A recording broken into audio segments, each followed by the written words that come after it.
This episode of the Grand Rising Show was brought to you by Autochthonous Assembly, where the real work gets done. Autochthonous Assembly is a gathering of the minds that do the work. Now, for many of our first-time subscribers and first-time visitors, you may be wondering who Autochthonous Assembly are. You can find this information about our mission statement and our core values on the website at autochthonousassembly.com/about. We are a nonprofit organization dedicated to raising up Indigenous American voices by using genealogy, also known as family history, or your family tree, which is the study of families and the tracing of their lineages and history. Genealogists use oral interviews, historical records, genetic analysis, and other records to obtain information about a family and to demonstrate kinship and pedigrees of its members. Our core values are the foundation of our company, which is essential to our success and serve as a lens through which we evaluate every business decision. Those core values are, but are not limited to, integrity, which is knowing and doing what is right; respect, which is treating others the way you want to be treated; responsibility, which is embracing opportunities to contribute; and servant leadership, which is serving the common good. Now, at Autochthonous Assembly, we have a couple of goals here. And our first goal and foremost of the reason why we do everything that we do is to ensure that we help you do your genealogy and connect back to your tribe and find out where you are from. Everything that we do from the standpoint of the Grand Rising Show and all the information that's posted on the website is dedicated to that one specific purpose: helping you find your genealogy, find your relatives, find your family so that you will know exactly who you are. And if you choose to, tie back into your tribe, whether that tribe is a Native American tribe, an American Indian tribe, whether it's allowing you to determine which house in Africa that you belong to, or what clan of Scandinavia or Europe or France that you belong to.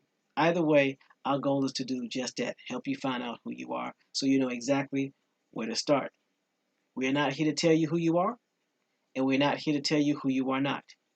We're just here to help you discover your beginnings. Another one of our missions is to help you become financially independent so that you can help your generations for the next 7 generations and be able to put a stable foundation for you and your relatives. And if you should choose to use this information that we provide free of charge to help not only yourself, but your community and your tribe, then we will do everything in our power to make sure that gets done as well. And remember, our goal here is to make sure that we help you get exposed to this information to put you in the best situation possible.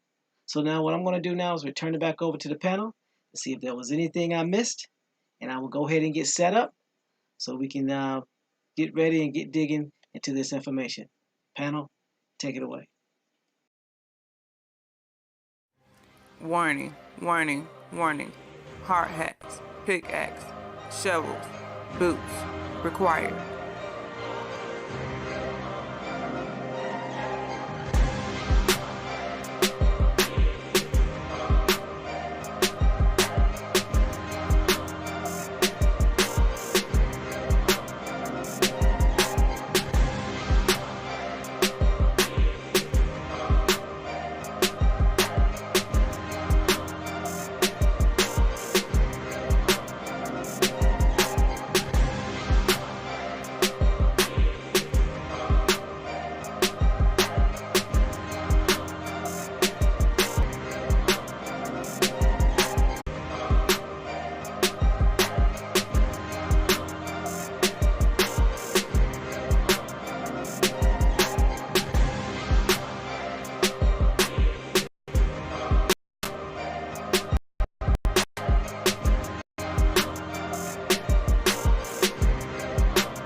Grand Rising, Grand Rising, Grand Monday Rising. Hopefully everyone's doing well.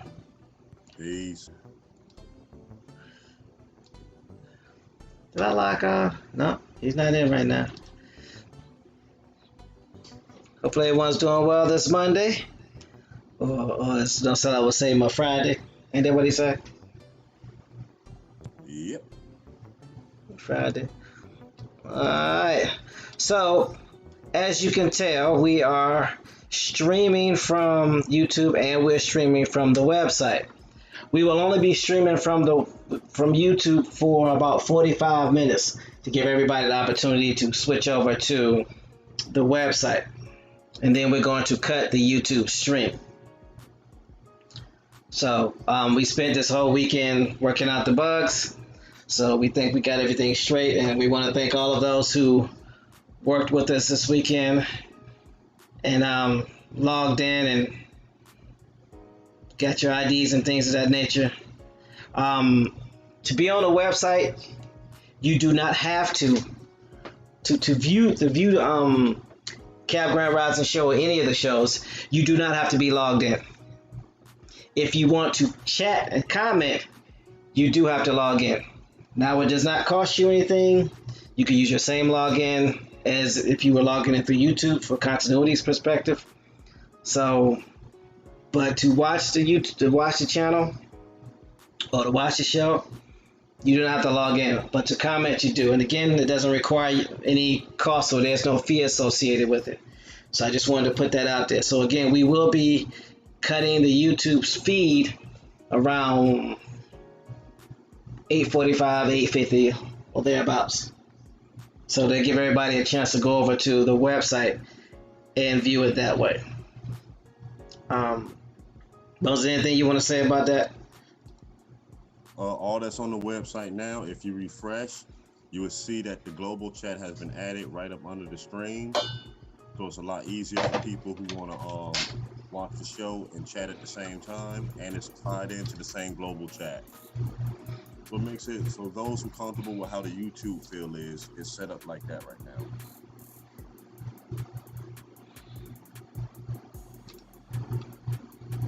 That's what's up. Gee, you so nice.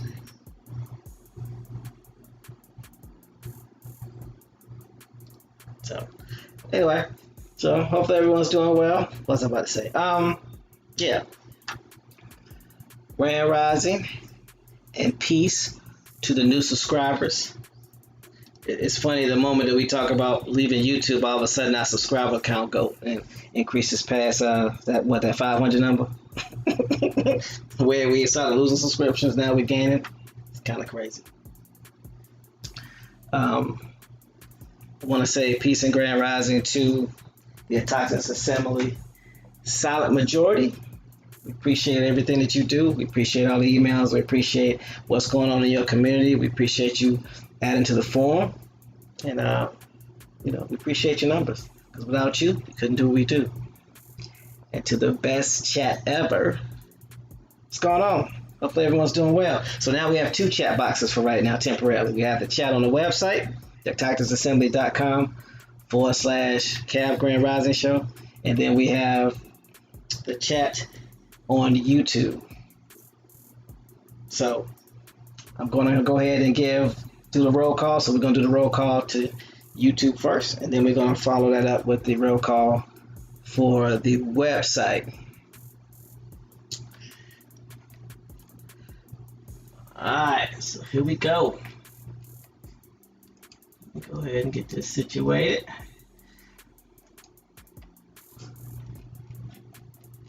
Alright, so Grand Rising Copper Chopper 803.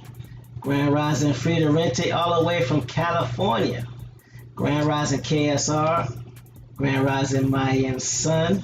That's Liz Robinson, if I'm not mistaken. Grand Rising Liz. Grand Rising Charles Clark. Grand Rising Powhatan 9 Man. Grand Rising Joe 47. Grand Rising Bing Rang, aka Lily Orchard. Let's see what else we got. Grand Rising 9 Ether. Grand Rising Feathered Dragon. Grand Rising Deshaun Marshburn. Grand Rising Michael Brown Harris. Grand Rising Mr. TJ Ratchetman. So that's all we have on the YouTube side of the house for now. If I miss you, just let me know and I'll come back to you.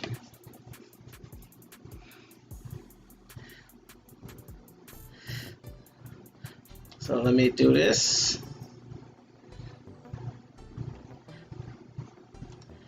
Now for the Attackers Assembly website chat. I want to send a grand rising to Liz Robinson, aka Mayan Son. Grand rising to Copper Colored Ancestor. What else we got?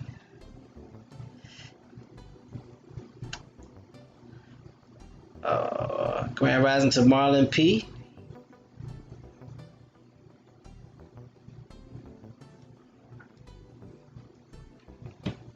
Grand rising Bones. Grand rising Mr. TJ. Grand rising Muskogee G.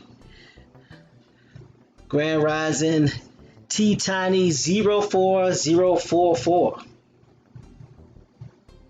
Grand rising Queen Copper.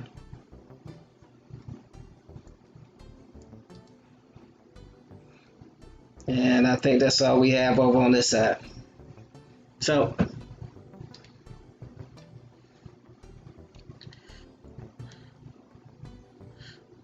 hopefully everybody's good, and hopefully everybody's having no issues either on the website or YouTube.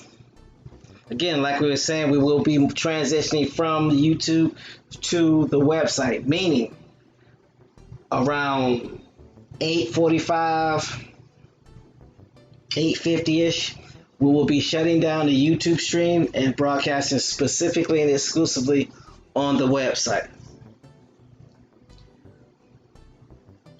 Grand Rising Nature's Void.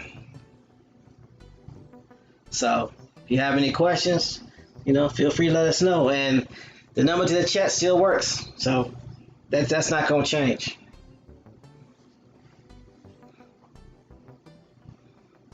Anything anybody want to add right now? No? Okay. Just the final touches on the chat that's directly on the website. Okay.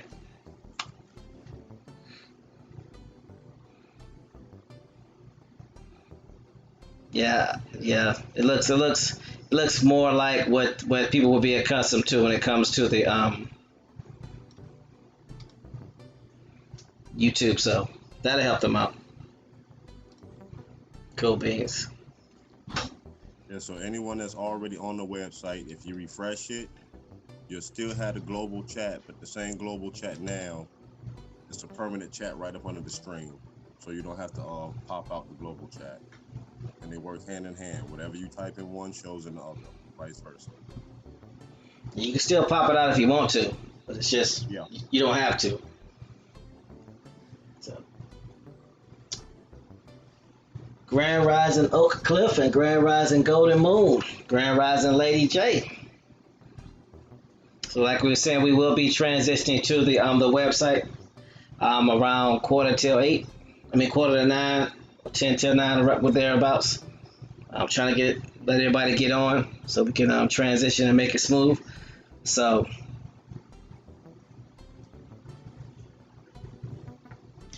yeah, Enrique, Twitch has a chat. If you have a Twitch subscription, you can use it. I think, I'm not sure. Bones, if someone has, because we don't use Twitch's chat though. Right, we don't use Twitch's chat on our website, right? But what if somebody's logged into Twitch? Will they be able to use their Twitch account that way, or how does that work? No, they'll still be able to watch it because we're streamed on Twitch. They just wouldn't be in the conversation with us. Okay, so if you want to be in a conversation, you got to go to the website. Yeah. Yeah, Twitch is what we're using to restream through. So we're able to upgrade to be able to stream directly from the website. So, again, Progress, progress, progress. So let's go ahead and hit this clock and get started.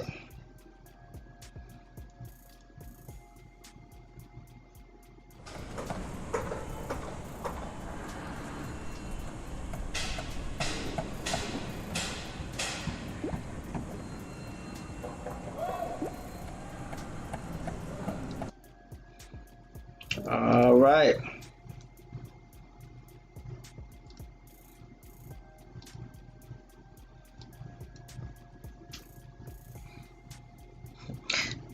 They just voice said it's nice now, Bones. Grand Rising, Celestial Love. Glad you was able to make it on the website. And again, we understand it's going to take some getting used to, but like we say, if we're going to end up doing it, having our own, there's no need to continue waiting and putting it off. So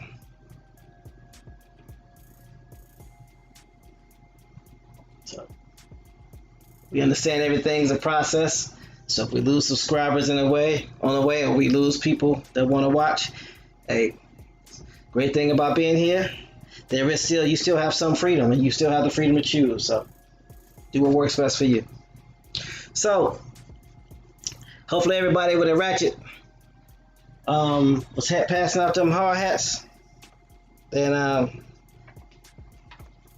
we can talk about, I can talk about some of the things that I learned on Friday.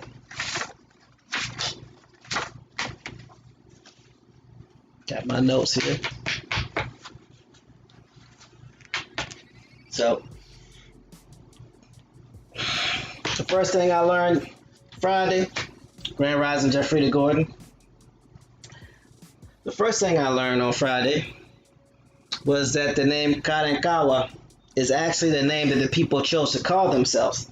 But because the way that the colonizers do things and the way they like to confuse things, there's a debate on what these people actually called themselves and where the names come from. Some of the names they say came from other tribes. Some of the names came from somebody else. My question is, how is it that you say that they call themselves one thing, and then you say at the very end that they call themselves Comancheria? But there's a whole 2 paragraphs dedicated to this theories of where these names come from, which goes back to pet names. Grand Rising, J. Susquehanna, and Trab Bab.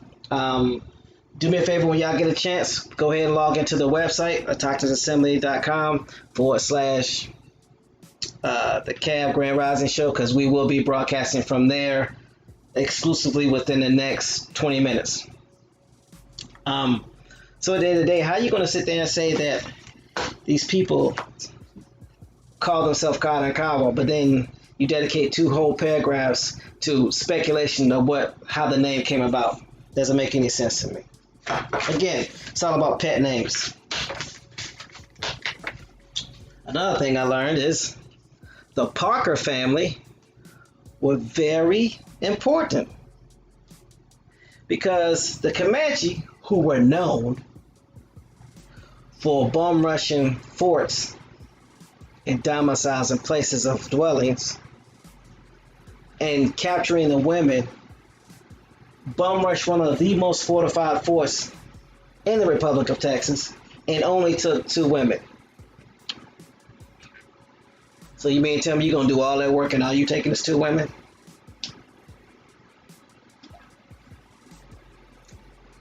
Especially the way the Comanche roll. They want everything and everybody. You said, can you get that link? I'll go ahead and put that link in the chat. Oh, thanks, Bones. So that doesn't make any sense. Again, it goes back to that lectio de facilio, them creating narratives and posting things or putting things from perspective of, they're trying to make it, they're trying to create this narrative of these multiple skirmishes or these multiple wars. Come to find out, there was actually a rebellion, a Mexican rebellion war going on. And that's the reason why the Comanche was attacking that fort. Not because they was trying to get 2 women from the fort. Sam Houston was responsible for the current relationships with that the government have with the 500 federally recognized tribes now because of the way that the Comanche wanted to be treated. They wanted face-to-face relationships, continual face-to-face relationships, basically checking in. Sam Houston was the one that was behind all that. He ushered that in. That's how he ended up becoming the governor of the Republic of Texas. Because remember, this time Texas is not a state in the United States.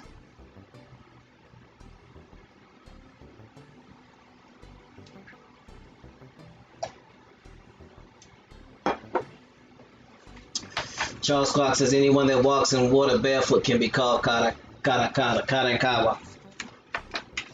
That may be the case, Charles, and I'm sure it probably is. I think it's just a little interesting how the colonizers like to give people pet names and then say who named them and where the name comes from, but that makes sense. What else I discovered was that the Tennessee Volunteers were actually the Cherokee from Tennessee and from what is that other state next to Tennessee? Kentucky. And these Cherokee were the same Cherokee that Sam Houston was raised up under, and he ended up marrying a woman that was Cherokee, but she was part Cherokee. So he spent most of his time with them. Come to find out, these Cherokee were Melungeons. And what was their whole goal? Their goal for coming to the Republic of Texas was to take over the Republic of Texas as their own country. Because they did not like what the Europeans or the colonizers was doing to them in the plains. So they didn't come to Mexico, they didn't come to the Republic of Texas to help the Alabama. They came to get what they thought was theirs and take advantage of the fact that Alabama was already fighting in Texas. So they came to be more of a distraction or disturbance and hoping to be able to become the remnant or be able to get access to the Republic of Texas while the Alabama were fighting. Matter of fact, Alabama were the only tribes, them in the Mayan culture from the south, that were invited back to the Republic of Texas or back to Mexico, because that's where they were. That was home for them.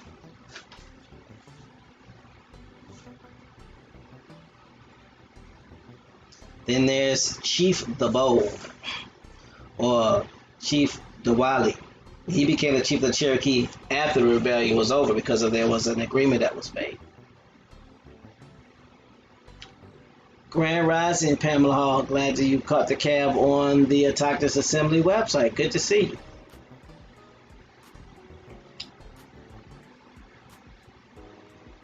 And one of the things I put in the notes was that, it's our people when we start naming people Big Mush, things of that nature.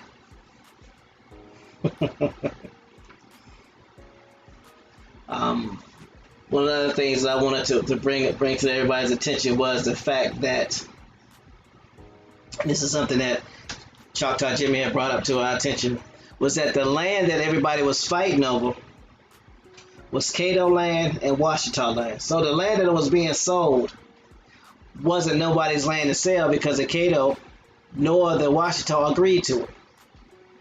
That might have something to do with why there was an argument, right? Why there was a beef, why there was what they call the skirmish.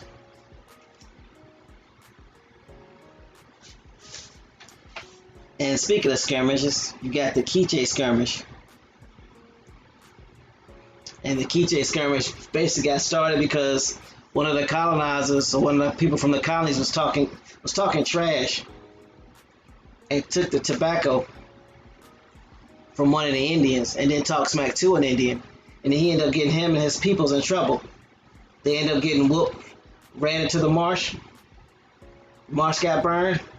And then they ended up walking home and losing their horses. I don't know, the lesson learned from that is, watch who you talk smack to. That's all I got for the lessons learned from Friday. Is there anything that I missed or anything that anybody wanted to cover?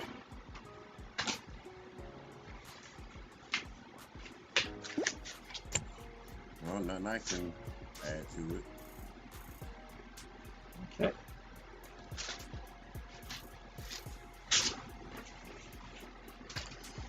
So let's see. What are we doing now? What time is it? It's 8:39. We still got a few minutes before we transition over to the specifically to the website. I think there's a delay on the website too. Pamela House says, thanks, CMH. Glad I'm here.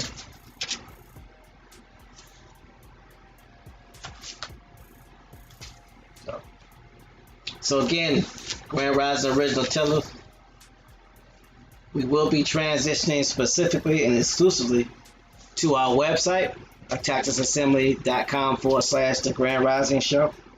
And we'll be doing it around 8:45, so we will be cutting the feed to YouTube. And we're doing this because we want to have more control over the content and the quality of the feed. Because as y'all know, there's been a lot of throttling going on. And, you know, YouTube has the right to do with their information and their channel what they want. So, just like we have the right to take our content and take it elsewhere.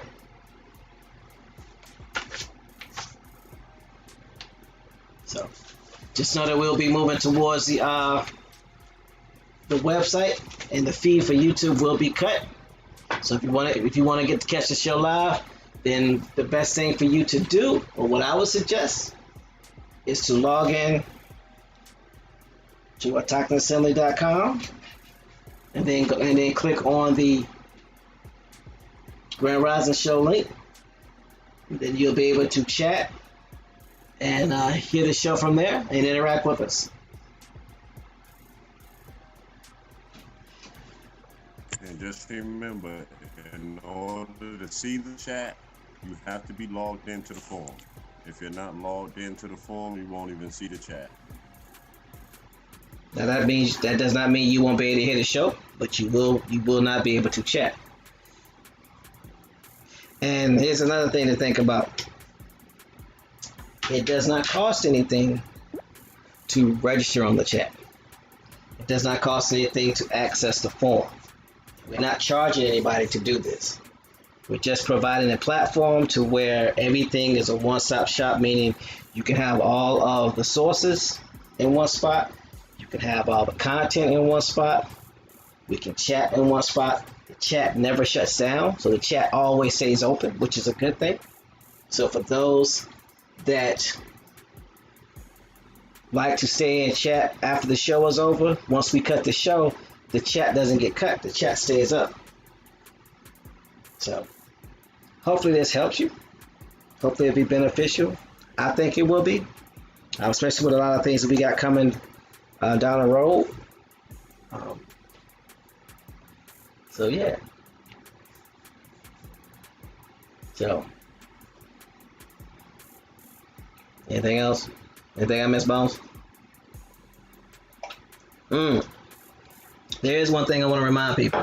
When you log onto the website and you click onto the Texans Assembly, when you click onto the Cap Grand Rising Show, it is automatically muted. So you'll have to unmute it. That way you will hear us. If you just go on it, it's going to be muted by default, so you have to unmute it.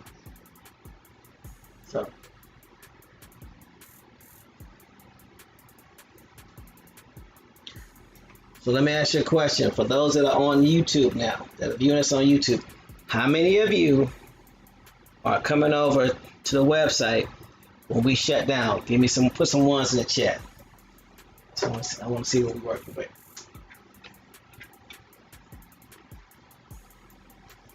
I don't know. Should I have asked that question, Bones?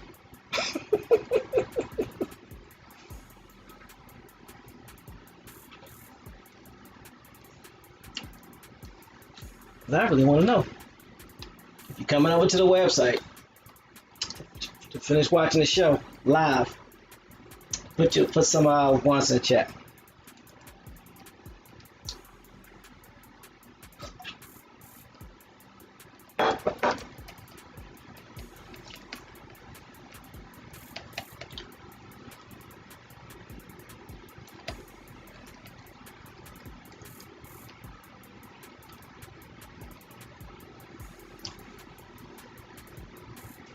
Anyway, so while I'm waiting for that answer, we will continue with speaking Nature's Void. You put the I was talking to people at YouTube. But I appreciate you, boss. I appreciate you. Oh, that was Phoenix. Really, Phoenix?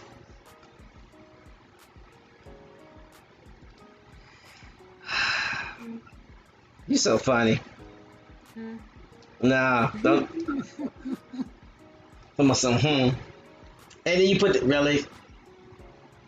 You know what? I can't with you. I'm not. You said Bones' volume is very low? Hold on, I can fix that. Bones, give a mic check right quick.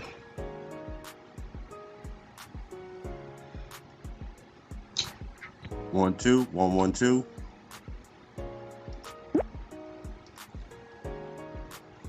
Is that better?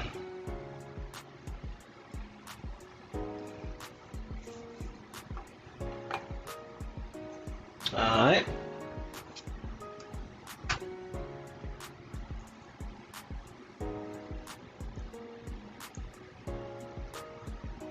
Cool.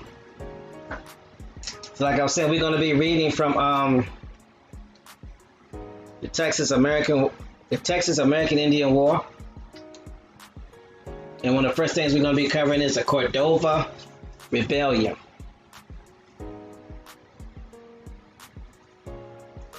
And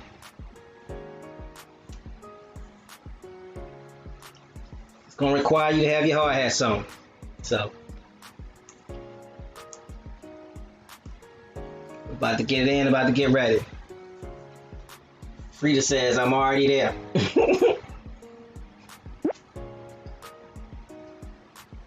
Deshaun Marshburn says, I'm trying to do it. So Deshaun, when you go to the site, you're going to click on forum, and then you're going to create an account. It does not cost you anything to create an account. All you need is your email. The email that you want to use, you can use the same email that you use for YouTube. And once you do that and log in, it'll put you in the forum. Then what you can do is you can click on the tab. In fact, let me show people how to do it. I can show you better than I can tell you. Give me a second.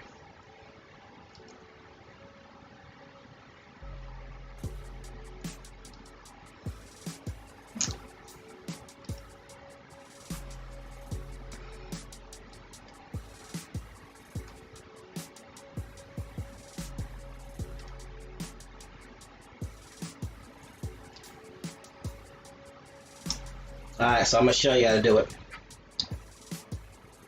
Frida says more better.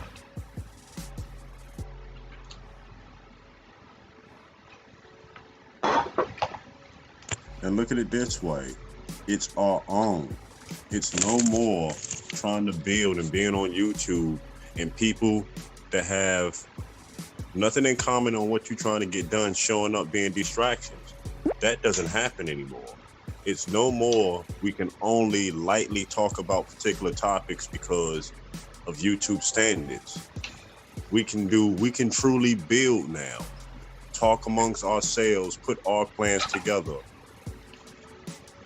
Not don't have to bend to nobody else's rules on, okay, we can talk about American Indians, but we can only do it like this between this and this. No, that don't exist anymore.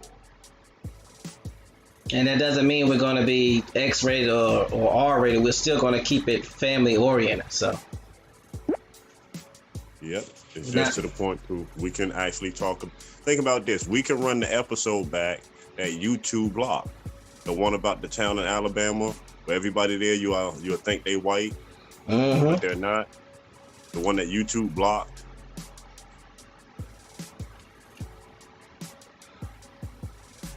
Original Teller says my voice is doubled.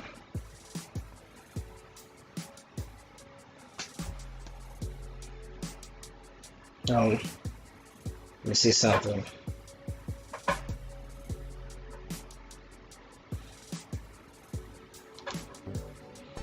What about now? Let me know if my voice is doubled now. The original tellers.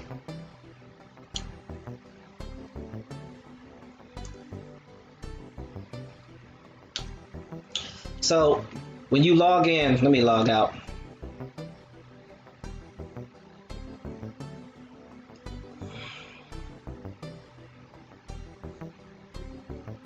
Yeah, when you sign up to the form, you get your own profile and all. That's what comes attached to the form. Deshaun said he's trying to do it through the smartphone. No problem. Yeah, because that's the next step. Sometime between Wednesday and Saturday, gonna try to release the app for it. So people who used to going to YouTube as an app, you'll be able to do the same thing with the Tontonist Assembly. You won't have to go to your browser. You can just hit the app and it'll open up and you can watch the show, use everything that's on the website through an app. Start fixing all these toggling issues they want to do with Chrome and Google and stuff. So just put it all in one app. Like I said, again, gonna try to have that ready either in between Wednesday and this Saturday.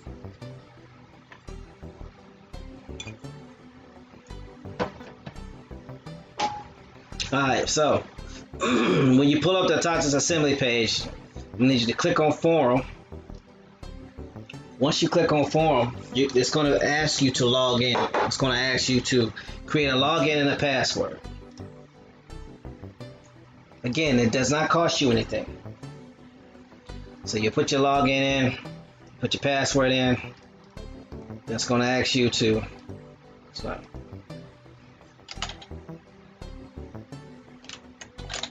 really?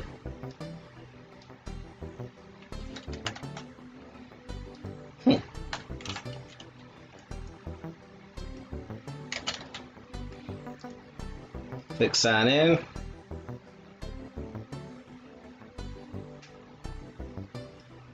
Now once you sign in, you're in a Tontonist Assembly form. This is where all of the content is. This is where we store all of our data for you to be used, for you to add to it, where you can create your own data and things of that nature.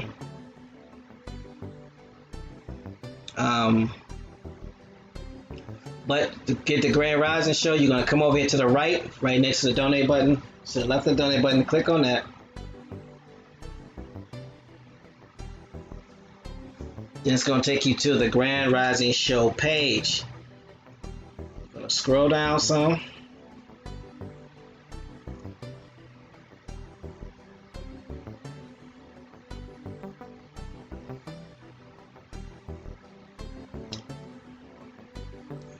And you'll see it's already muted by default.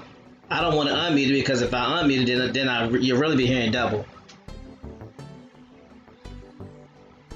So you'll unmute it and then you'll be able to adjust the volume here.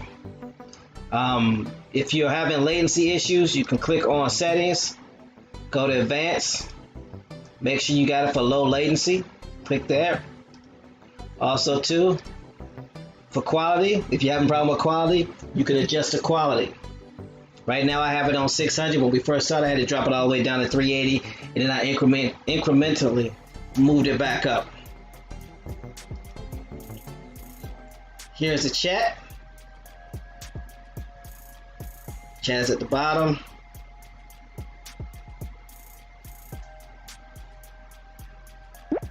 So you'll be able to converse with everybody. You'll see who's logged in over here, and then you can, oh, my bad. So you have the chat here. That Bones, does it this is they are making it hard to sign in. They send a captcha, but when you go to answer, it's not allowing me to type the answer. Okay, don't worry about the captcha. Just sign in, and you should let you in. Yeah. Let me see, does it?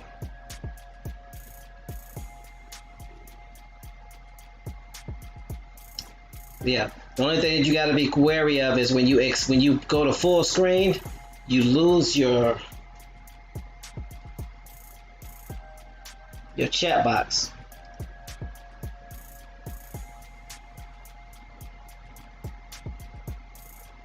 But again, you can always pop the chat box out.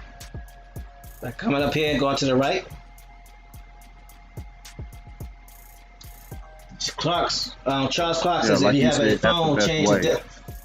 Charles Clark says if you have a phone, go to desktop mode and it'll help.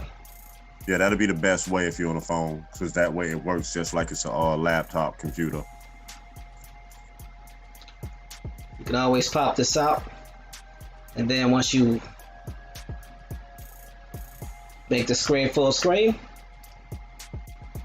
then you can bring the chat over here. So now you got the chat, and you have your screen. And that's even for the silent majority that's really not in the chat. If you don't want to be a part of the chat, you don't have to. You can watch the show and don't even have to sign up to chat. But if you want to be part of the conversation and active in the community, that's all where you just have to sign up to the forum. Basically what TMA's just walked through. All right, so we're going to give everybody 5 more minutes, and then we're going to cut the feed to YouTube and be exclusively website. Anybody who missed it, I got the link posted in the chat to where we at on the website and also in the description. Again, I got it posted in the chat and also in the description. So the reason we're doing this is at the end of the day, if we're going to be talking about we got to have our own and do our own, we got to start somewhere. And now is the best time to start. And we need to stop, what's the word, procrastinating? Yeah, and even look at it like this. Everybody aware of the Byron Allen situation in the case. What we're doing is no different. What we're doing is taking a stand and saying, we supposed to have equal access to all of this. So we should be having the equal access to design our own platforms where we can conversate about the issues that affect us. But we can get together and come up with solutions and don't have to be worried about how we talk, what we can talk about, what we can cover. And at the same time, as we build this, remember, we also have the television network. This is all ours. Start building the programs that our children need. Start building the programs that we enjoy. Go beyond just talking about generating this for future generations. Let's do it. Everybody else done built their own. Now it's time for us. Right, and this is the American Indian Network Television. Someone that was asking how they could catch previous shows. We host old shows on 8 Television, American Indian TV Network. So we're also going to be giving people the opportunity to create shows, create your own content. You know, you want to create stuff for children, you have the opportunity to do it here. You want to create your own version of history, renditions of our history, you have the opportunity to do it here. That's the reason why we have the towers, to give us more control. Go ahead, Bones. If I can have a minute to break it down, you know, basically look at it this way, relatives. As a community, we design the shows for us. As we design the shows and as we build our network, what happens, these companies out here that want to run commercials, they come to us. The difference is we pick and choose. So these companies that don't have our best interests in mind, these companies who take our money to use it to get rid of us, no, this is how you make a difference. That we could turn around and take that same ad money and put it right back into the community. Actually build physical structures instead of giving it away and watch people building weapons to keep getting rid of us. It's time to stand up and have our own. We will not accept crumbs from no one.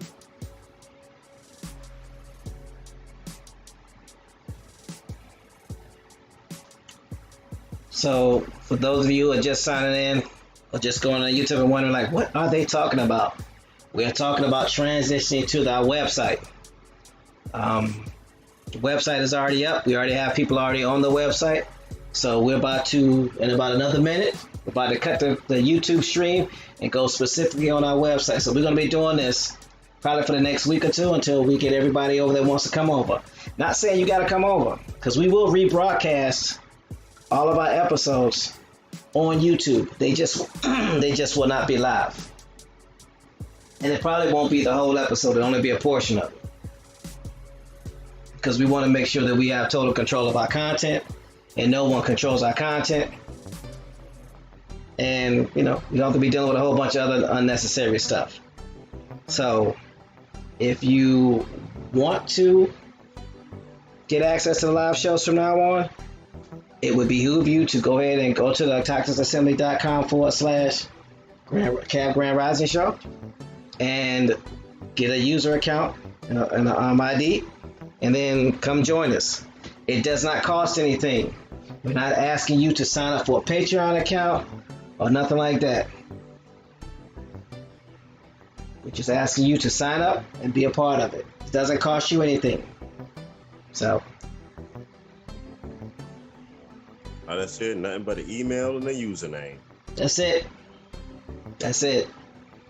So, and they ask for more than that to sign up for YouTube, don't they? Mm-hmm.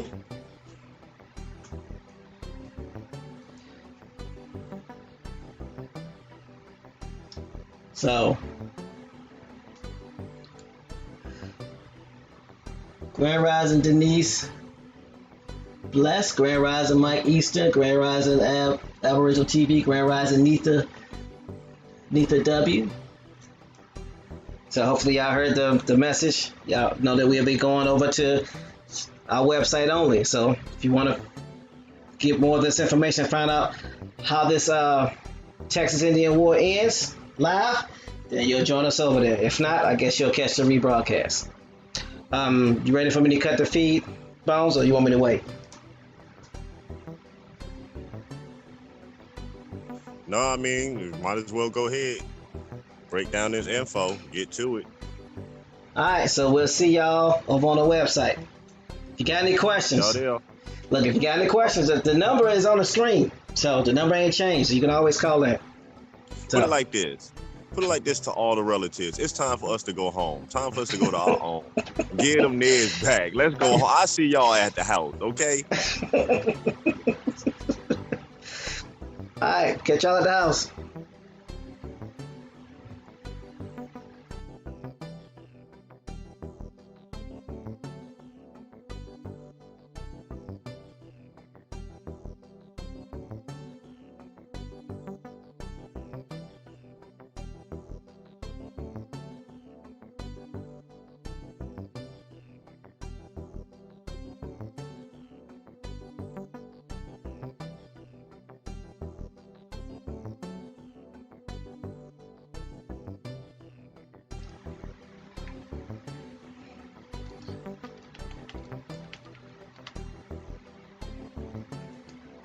Guess we'll find out. Okay, I'm back. Now everybody can hear me. So I'm going back to the screen so I can see what everybody else can see, and then we're going to go ahead and get this reading out the way. How it feel to be home, relatives? How does it feel to be home? Stretch out, get comfortable. Be Indians. You stupid.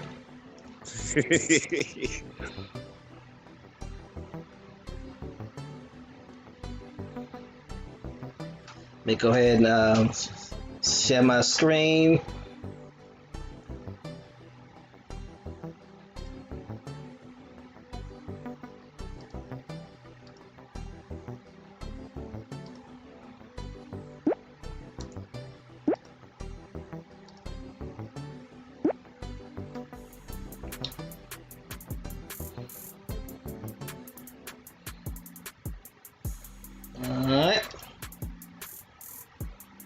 Notifications moving forward will come to your email, but like I said, the app, it'll be ready anywhere between Wednesday and Saturday.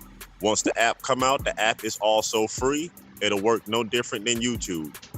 So if you have the app on your device, you'll get the notification on your phone, click the button, and go directly through. Making it a lot more smoother, because now you will not have to go to Google, Chrome, Firefox, and no browser to come home. And like I said again, that'll be ready anywhere between Wednesday and this Saturday. Yeah, the stream did get cut, so it did work. Excuse me, it did work, bombs. So yeah, we run this specifically and exclusively on our website now. And when I say our, I mean all of ours, not just the Texans Assembly. This is y'all's too. So knock. Come on in, Queen Copper. Come on in. Welcome home.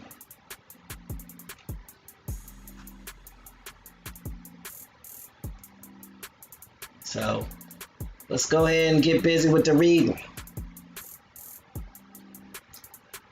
So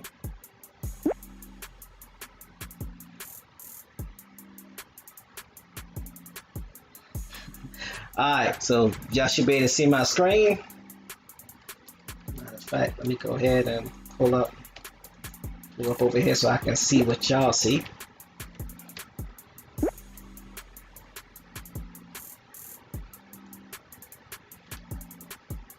Copper Chopper 803.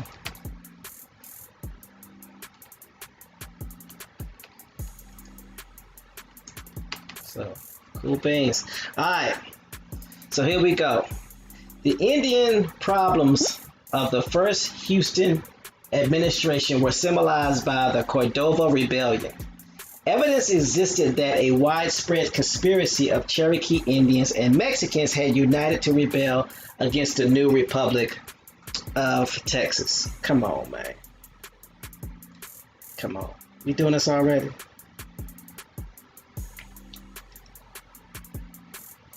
And when I say come on, we doing this already, I mean we gonna start conspiring in Texas, in the Republic of Texas. Come on, man, we gotta stop this, right? Let's rewind.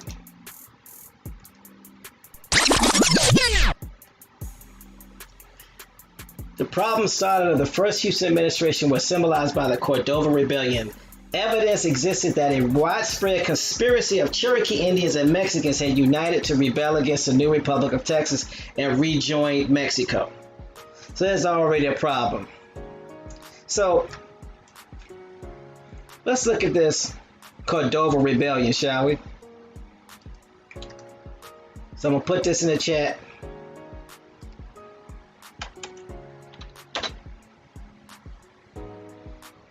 And I'm going to read the Cordova Rebellion.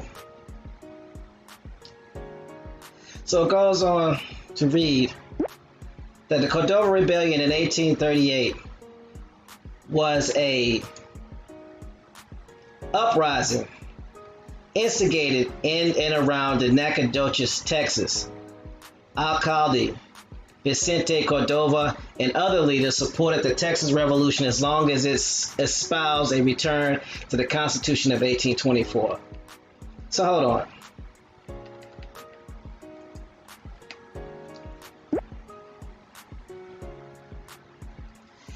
It reads, the Cordova Rebellion in 1838 was an uprising instigated in and around Nacogdoches. Y'all do know the Nacogdoches are the Natchez.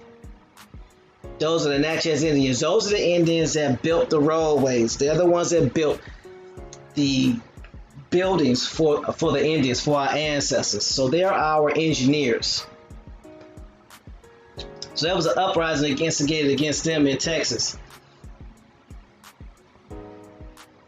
And they wanted to reinstitute the Constitution of 1824. Because remember, this is 1838. So I'm going to cover the Constitution of 1824. Let's see what the Constitution of 1824 reads. Now, the great thing about having access directly to this website is that any link that I post you can now add this link to your own personal format and create your own personal database, if that makes sense. You don't have to leave to do it.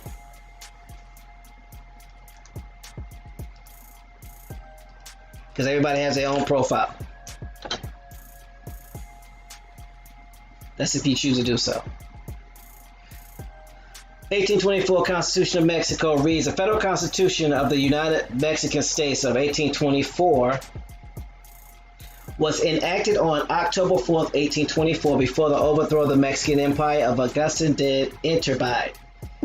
In the new Constitution, the Republic took the name of United Mexican States and was defined as a representative federal republic with Catholicism as an official and unique religion. It was replaced by the Federal Constitution of the United States in 1857.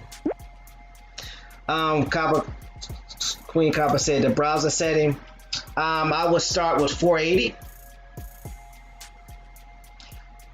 Peace Ohio player, Grand Rising Ohio player. I would start as far as the browser settings. I would set it at 480, and then go back up to 860.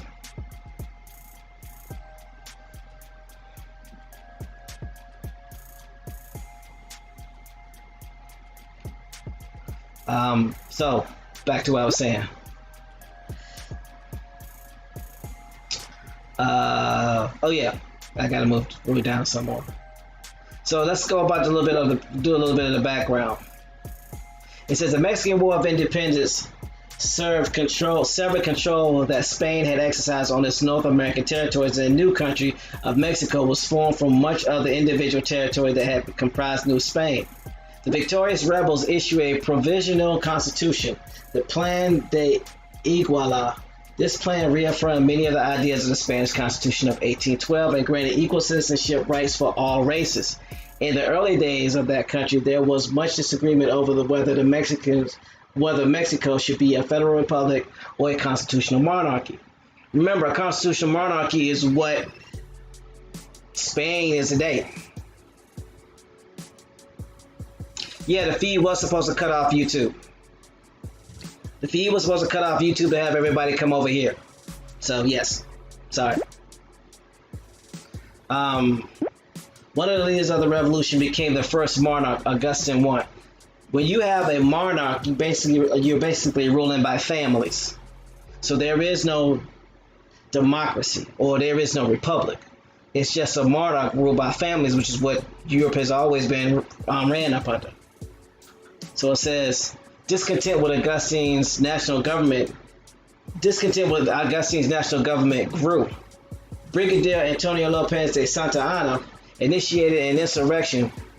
Generals issued a plan of Casamata on 1 February 1823. The plan won the support of the provinces because it included a provision granting local authority to the provisional deputations. The election of a new legislation constituted the plan's principal demand because provisional leaders considered the composition of the first Congress to be flawed. Following the precedent of the Hispanic Cortes, Mexican political leaders considered the executive to be subservient to the legislature.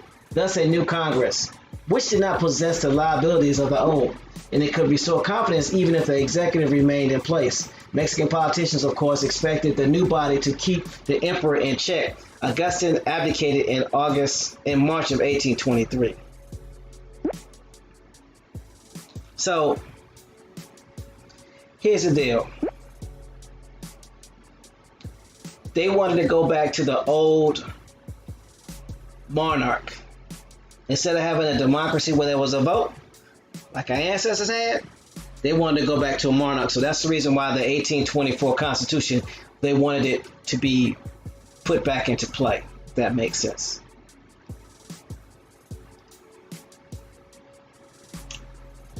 So this is dealing with the Cordova Rebellion in the Texas American War. So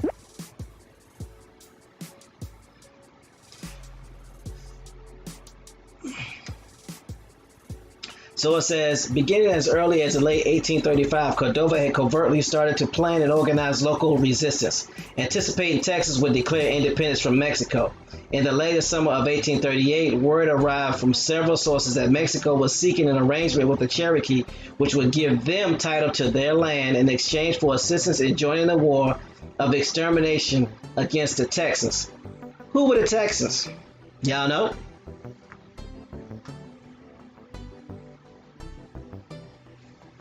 What would that be? The Natchez, the Caddo, and the Washita? Right? That's who they would be, right? Remember, the Cherokee were Melungeons that were in the plains. They got pushed to the plains by the American Indians of the East. They got pushed to the plains. So now they wanted to come back and take over Texas because Texas was separated from Mexico. And they were promised that if they helped get rid of the Natchitoches, aka the Natchez, the Washita, and the Caddo, then they, meaning the Cherokee, would get some of this land. Now, how many times have the government promised, or somebody had promised somebody something and didn't come through on their promise? Huh? How many times? A lot, right? I'm just saying, maybe it's me. So then it goes on to read that the Nacogdochians looking for a stolen horse found a camp of around 100 armed Tejanos. Who were the Tejanos? They would be some of your Cherokees that was part of the militia. Rather than follow the local militia to act, President Sam Houston, who was in Nacogdoches at the time, he acted like a double agent. Remember, who was Sam Houston a part of? He was a part of the Cherokee. So he's in Nacogdoches at the time. He prohibited both sides from assembling and carrying weapons. Really? Exactly how I play it. Volunteers. Nice as I don't know. LOL. The Tejanos are part of the volunteers. You're right. Oh, that was funny. So he said that Sam Houston had prevented both sides from assembling and carrying weapons. Local alcalde Vicente Cordova and 18 other leaders of the revolt issued a proclamation with a number of demands to be met before the surrender of their arms. So there had to be some type of agreement before the Indians would lay down their arms on either side, whether they was the Indians of the Nacogdoches or whether it was the Cherokee. It says, after being joined by about 300 Indian warriors, they moved toward the Cherokee settlements. Despite Houston's orders that he should not cross the Angelina River and interfere, Thomas J. Rusk, who was at this time Nacogdoches County's representative in Texas Congress, sent a party of 150 men under Major Henry Augustine on to confront them. Then it says, on March 29, 1839, a company of 80 men commanded by General Edward Burleson defeated Vicente Cordova and the rebels during the fight near Seguin, Texas at the battleground of Pierre. While wounded and pursued by Matthew Caldwell and his Rangers, Cordova was able to make his way to Mexico, but 33 members of the rebellion were tried for treason and later pardoned and released. Wait, what? 33 members of the rebellion were tried for treason and later pardoned.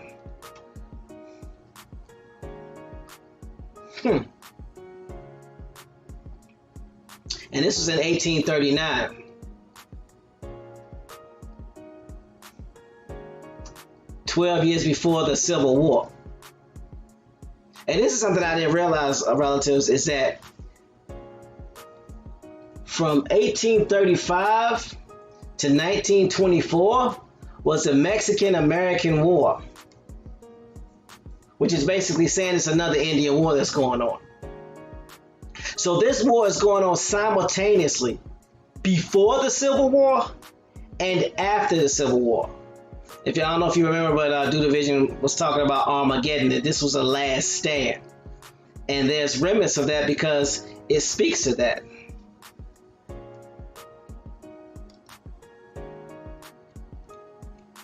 So that's a little, I don't know, that's a little crazy for me.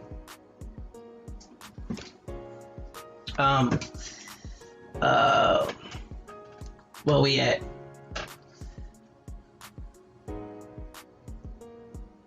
It says a few weeks later, a Mexican agent was killed near the Red River.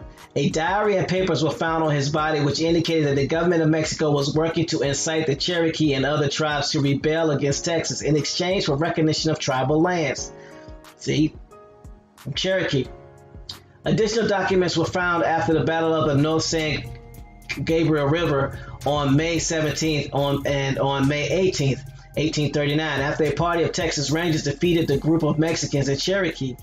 These documents included letters from Mexican officials addressed to Cordoba and the Bowl of Cherokee chief.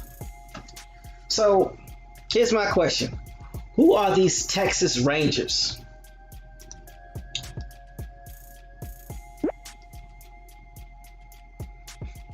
Ohio player says Trump type-ish.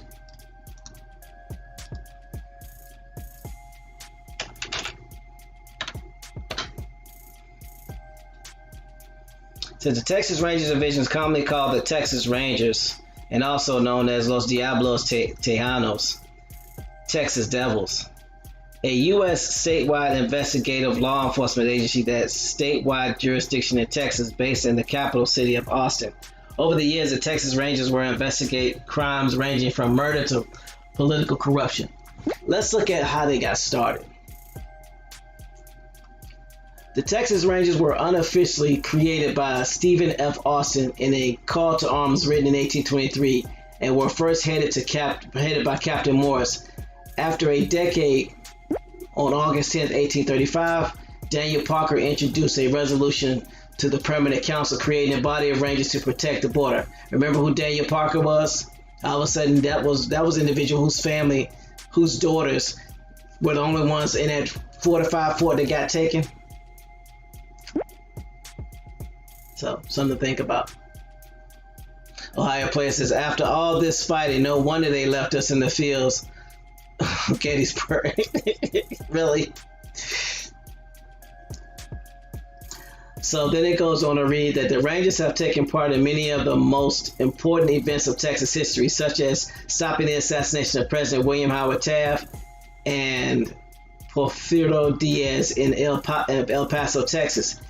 In some of the best-known criminal cases in the history of the Old West, such as those of gunfighter John Wesley Hart and bank robber Sam Bass and outlaws Bonnie and Clyde, scores of books have been written about the Rangers, from well-researched works of notification of pulp novels and other such fiction, making the Rangers significant participants in the mythology of the Wild West. The Lone Ranger, perhaps the best known example of a fictional character derived from Texas Rangers. So we know who the Texas Rangers are, right? Yep. They're Indians. Drawn his alias from, drawn his alias from having once been a Texas Ranger. Other well-known examples include several Texas Ranger roles portrayed by Chuck Norris. Yeah. During that mixed history, a distinct Ranger tradition has evolved. Their cultural significance to Texans and later Texans in such that they have legally protected against disbandment. There is a museum dedicated to the Texas Rangers in Waco, Texas. Why is Waco, Texas significant? Because Waco was one of the ports that the ESA controlled. So, some good reading for you. I'll put the link in the chat.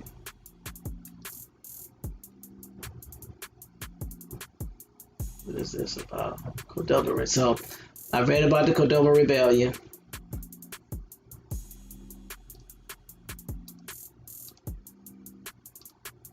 Alright. So now we can get back to the Texas Indian War.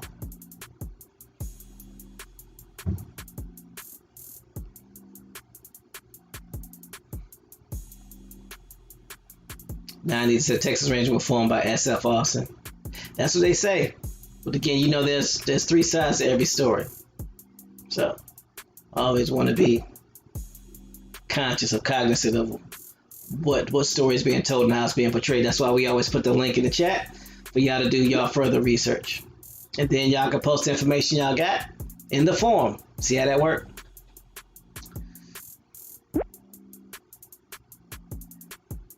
Bass Reeves. Yeah, he was the one that they did the Lone Ranger was based off of. See, we got a lot more history to teach.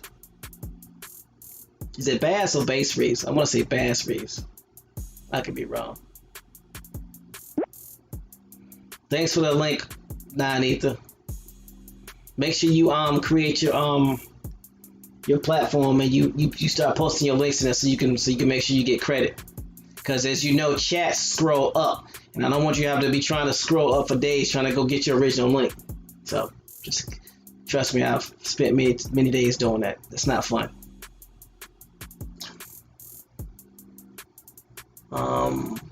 So let me finish reading. I'm back on the Texas Indian War.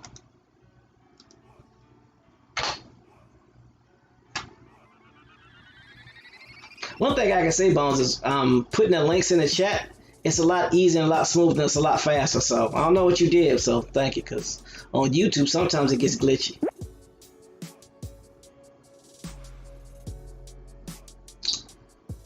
Where we at?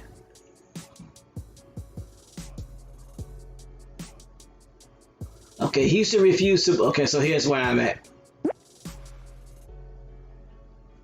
Houston refused to believe that his friends among the Cherokee were involved and refused to order them arrested. He used them to neutralize the anti-Texans among the group, identifying the Mexican network, and having its members killed. The Cordova Rebellion was an example of Houston's ability to quash without much bloodshed or wide unrest. When Houston left office, the Texans were at peace with the Indians, but many captives were still held by the tribe's bands. Remember, we had talked about that on Friday.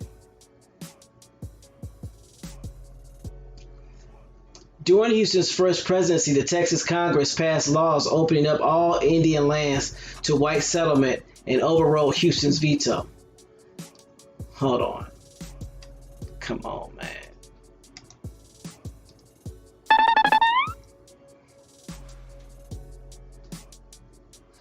The Texas Congress passed laws opening up all, hold on, look at this, all Indian lands to white settlement. Now, the reason why they did that was because they knew that was going to cause a riot.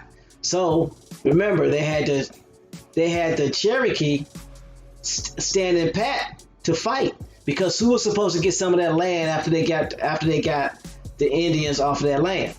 The Cherokees supposed to get some of that land, right? I mean, let's call it what it is. So, where we at? You about to say something, Bones? Okay. If I'm hearing right, the title or name Cherokee, if I'm listening, reading, and hearing right, from the beginning all the way until now, is the common name that keeps coming up in behind and upfront negotiations.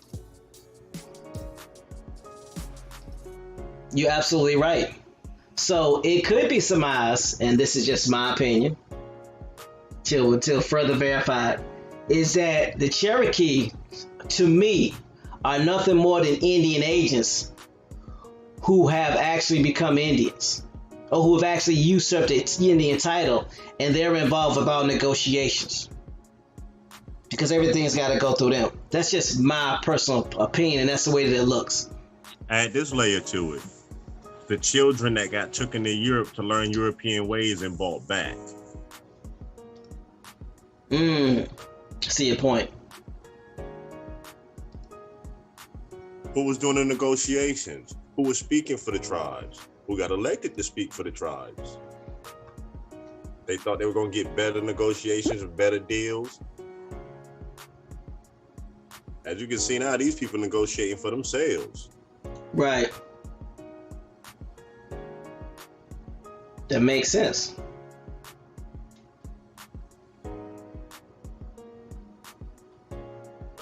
Wow. That's crazy.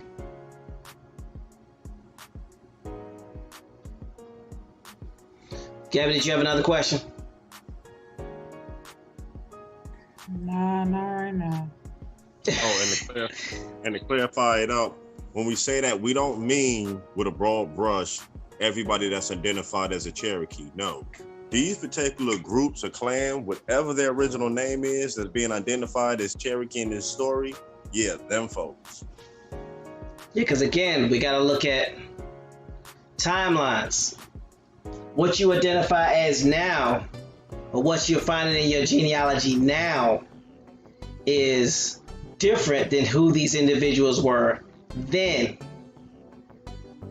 That's why we say we want to find the original names of our ancestors so we can get through all of this, so we know exactly who we are, who our enemies were, and based off of their current actions today, who our enemies are now. If that makes sense. Okay, so you're saying if we, not even if, we find out who we are, then we can also find out who they are now. Yeah. Okay. Because think about this. We can already unveil the mask of the Spaniard. The Spaniard is nothing more than a Berber, someone from the Iberian Peninsula.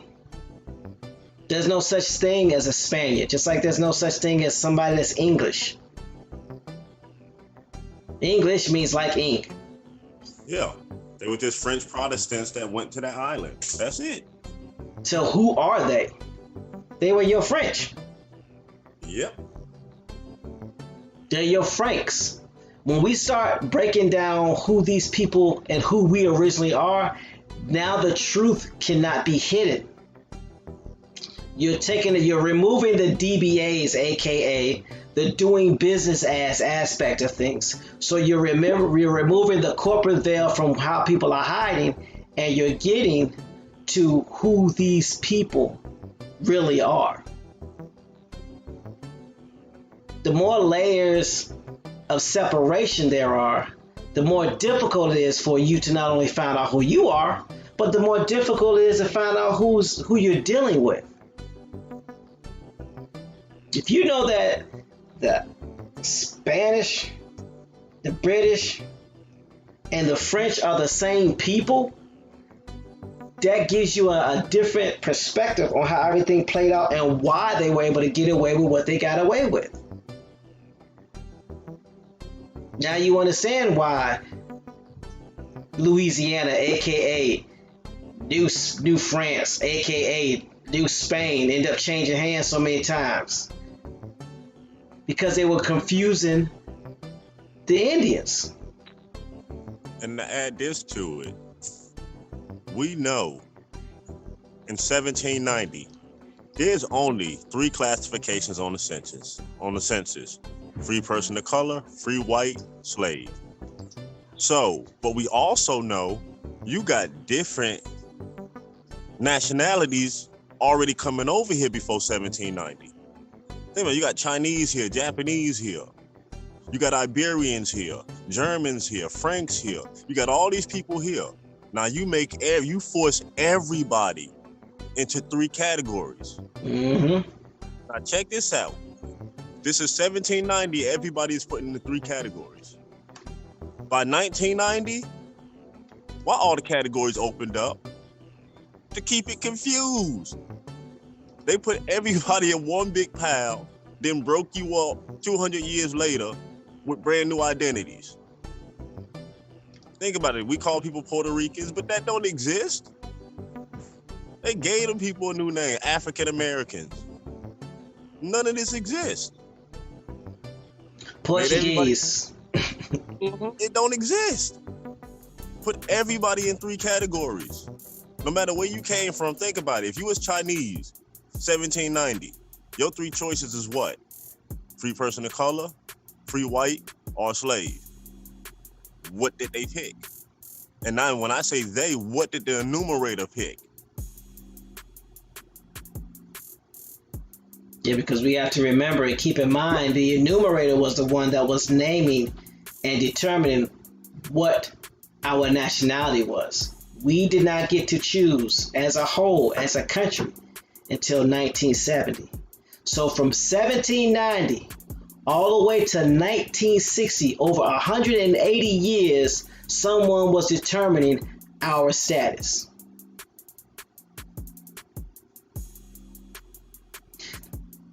Copper Color Ancestor says, if the Cherokee were Indian agents, then they must have got tired of the deals going on in Henderson, Texas, which is around 20 miles outside of Natchez. They were ran out of Henderson after some of the Europeans were getting killed. I can see that as possible. I can see that as very possible.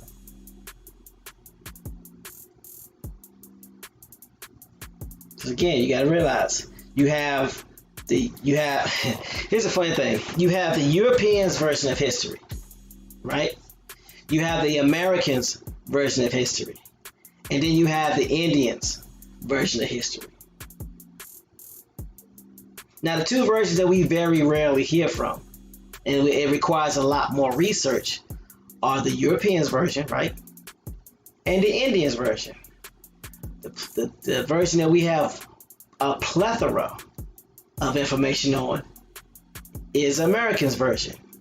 And what I'm starting to realize, and correct me if I'm wrong, is that neither the Indians version nor the European version validates or verifies the American version.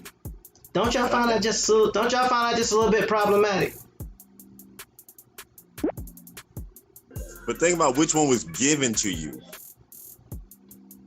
Yeah, the American version of history was given to you. I mean, to the point they forced it upon you in school over and over and over and over and over and over. Exactly. So possibly was the Cherokee name and title possibly created and then brung here on purpose? Like when the children... It wasn't even brung here. It was created here. The Cherokee, the first chief of the Cherokee again is John Ross. John Ross wasn't born till 1791. That should tell you all you need to know. Oh.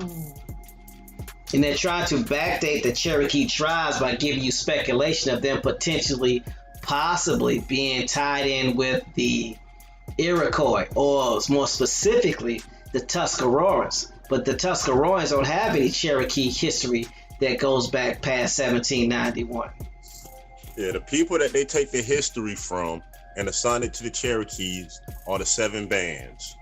Ananoia, the Wolf Clan. Those are the 7 bands, but they were never known as one group as the Cherokee. That did not happen until John Ross became chief.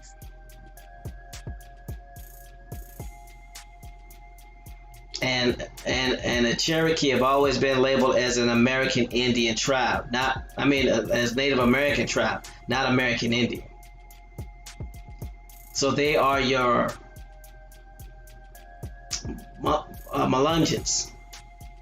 Yeah, let's rewind the timeline. Oh wait, I just had a slow moment. You mean John Ross, Pocahontas' son? No, but the Cherokee chief, another dude named John Ross. Oh.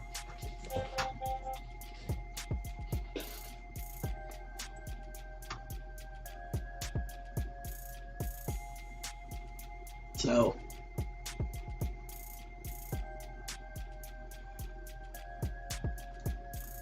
let me go back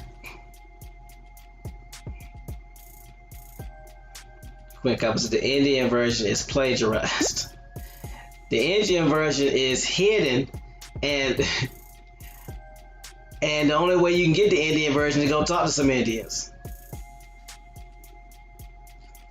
Copper Color Ancestor says Nacogdoches is an Indian territory and Henderson, Texas, Indian territory.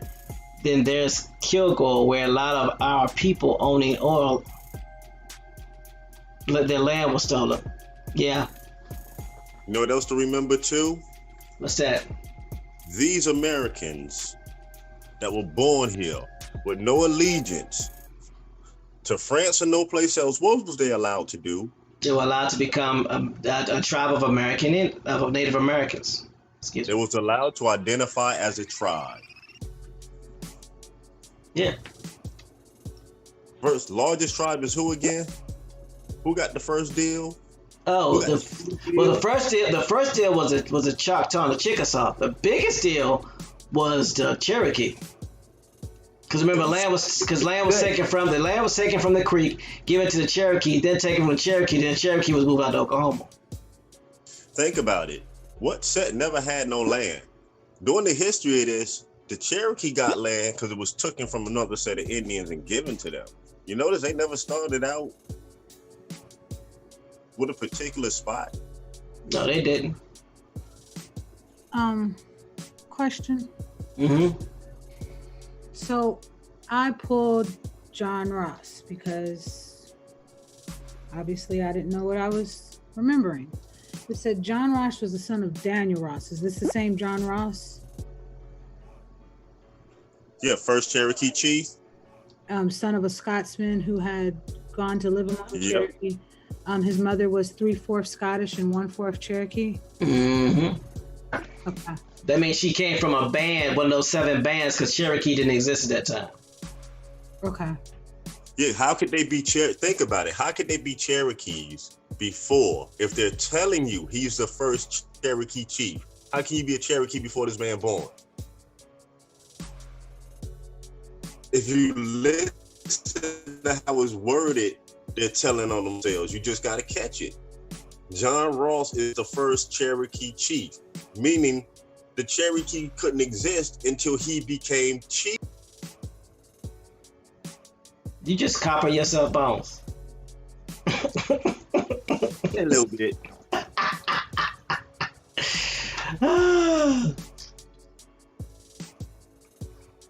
Oh gosh. This is getting crazy, y'all. I mean, because as I look at this and I realize what's going on, it's becoming crazy and crazier. So let me continue to read. Yeah, my screen is still being shared. Okay, it says, so the Texas Congress passed laws opening up all Indian lands to white settlement and overrode Houston's veto. The settlement frontier quickly moved north along the Brazos, Colorado, and Guadalupe rivers into Comanche hunting ranges and the borders of Comancheria. Sorry. Soon the Texas-Comanche relationship was turning violent. Houston made efforts to restore peace, and the Comanches, alarmed at the vigor of Texan settlement, began to consider demanding a fixed boundary. Contrary to their traditional notions about borders, however, Houston was forbidden by Texas law to yield any land claimed by the Republic. He still made peace with the Comanche in 1838. You got to realize the Comanche were nomads. They roamed. They were the hunter-gatherers.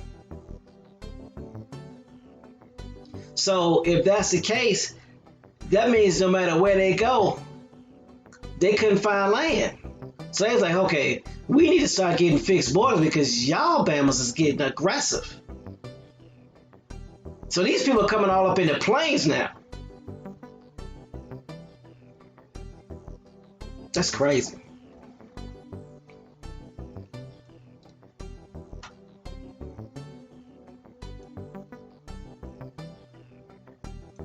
All right. So we're going to go ahead and read some more. It says, Middleborough Bonaparte Lamar, second president of the Republic of Texas, was hostile toward the natives. Lamar's cabinet boasted that it would remove Houston's pet Indians. Wow. In 1839, Lamar announced his policy. The white man and the red man cannot dwell in harmony together, he said. Nature forbids it. His answer to the Indian problem was to push a rigorous war against them pursuing them to their hiding places without mitigation or compassion. Don't this dude sound like another version of Jefferson? Who was it? Not Jefferson, but Alexander.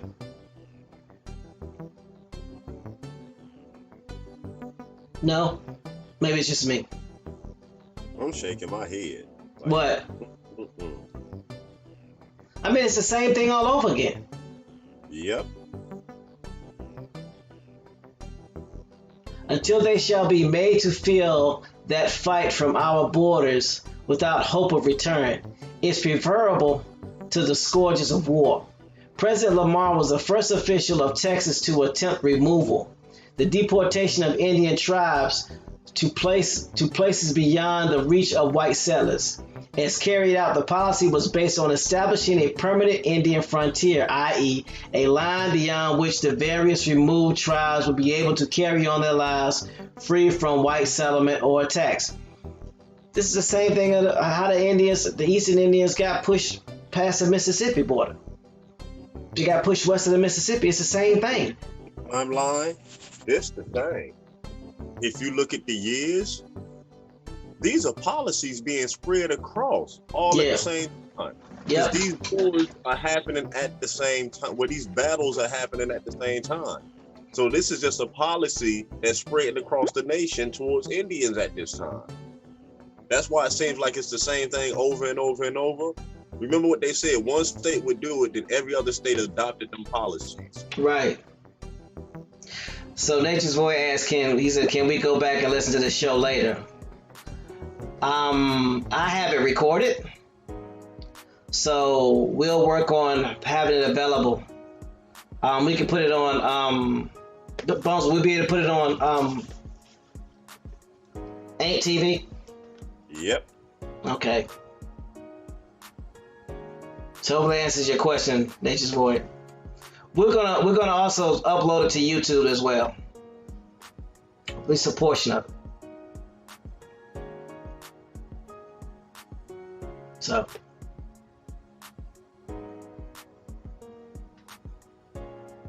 what was I about to say? We were talking about the policies being spread across the country at the same time, because we're talking about 1838 to 1841. So we also got to take into account what's going on, because think about it, this is Mexico, right? Mm-hmm. Nature's Voice says it seems I can't rewind while it's live. Yeah, you probably won't gonna be able to rewind while it's live. We don't have that feature. But you will be able to go back and play it later once we upload it.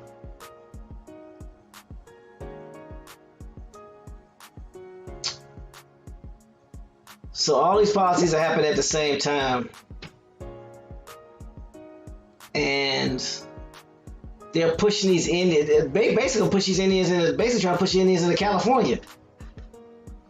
And not only that, you have the 17 million Europeans coming to the United States, and not to mention all the Asians coming to South America. So think about it. You got Indians being pushed from the south to Texas, from the west to Texas, and from the east to Texas. That's why Choctaw Jimmy always reminds us that this was Armageddon. This was their last stand. This was their last battle frontier, because they had nowhere else to go.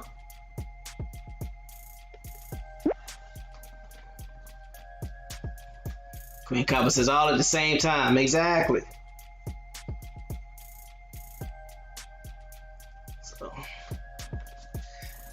So then it goes on to read that Lamar became convinced that the Cherokee could not be allowed to stay in Texas after all their part in the 1838 through 1839 Cordova Rebellion. And after soon disaffected, Cherokee carried out the 1838 Kilo Massacre. The Cherokee War and the subsequent removal of the Cherokee from Texas began shortly after Lamar took office. So think about this. The Cherokee were promised, y'all know how this story goes, that if they helped with the rebellion in Texas, well, what happened to them? They will be able to get land in the Republic of Texas. Now, all of a sudden, after all this is taking place, Lamar is saying, nah, partner. Y'all got to go too, because y'all Indians as well. Don't that sound like what, what's his name, Alexander? What's that president's name that was the worst president ever? Oh, Jackson? Yeah, Andrew Jackson. I don't know why I want to call him sex. This is nothing more than Andrew Jackson in the Republic of Texas. You got to think, this is other politicians taking up his policies.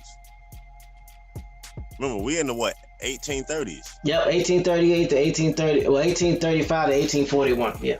Think about it, you got the Trail of Tears and all that going on. It's just the same policy. Now you've seen the effect of it. Think about it. You're moving Indians from the east. At this time, these Indians that's moving from the east, they ended up in these Texas areas. You got the Seminole Wars and people living out of Florida ended up in these areas. So when they ended up in these areas, people like, no, we don't want y'all here. Move them out further west.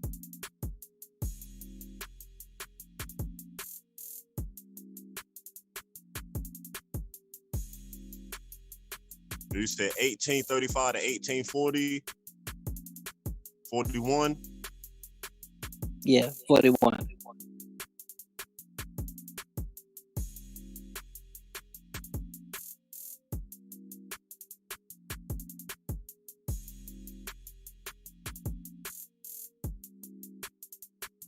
I just found it just I guess for lack of a bad term, a tad bit annoying that this is something that keeps happening and we keep falling for the same banana in the tailpipe. I mean, I understand that, our families, our ancestors are trying to survive, but good grief, when is enough enough? That's just my perspective. Mm-hmm.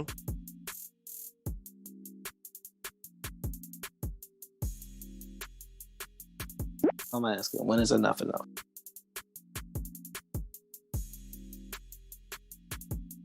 Because you can see the paradigm. We dropped the ball by letting somebody else represent us. And the people who represented us tried to screw us, and in the end, they got screwed.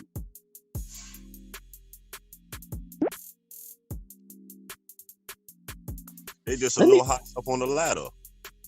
Exactly. Let me do this right quick. Let me read this Kilo Massacre.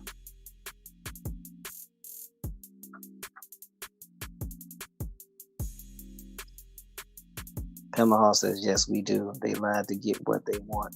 Use and abuse people. That's all they do. Facts. Kilo Massacre. Kilo Massacre is believed to have been both the largest and the last Native American attack on white settlers in East Texas. Stop.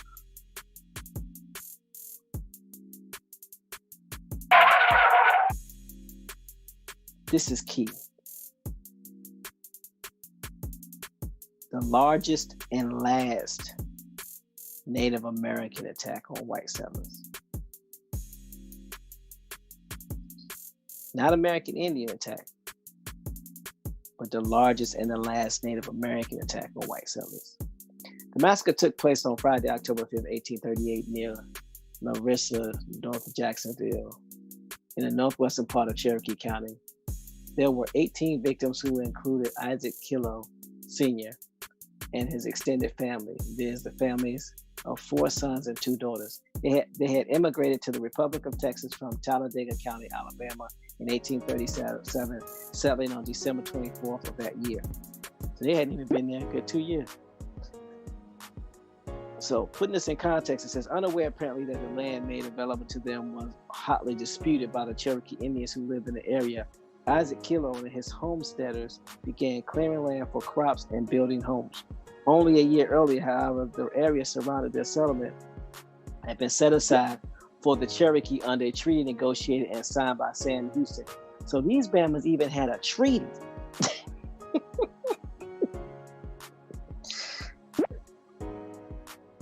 And it says that when the Republic of Texas Senate refused to ratify the treaty and then, in December 1838, formally nullified it, the Cherokee, who already thought they had conceded enough, became extremely agitated. I mean,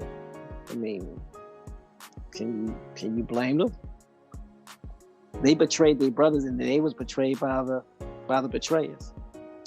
The immediate and increasing influx of Anglo settlers into lands thought to have been theirs did nothing to quell Cherokee resentment, and as there was also residual bitterness among some Hispanics still loyal to Mexico, the atmosphere in the region became tense in early 1838. By the summer of that year, there were rumblings of coming insurrection from either or both of those factions, and evidence existed for collision between them. Okay, so Copper Color Ancestor, what do you want me to read again?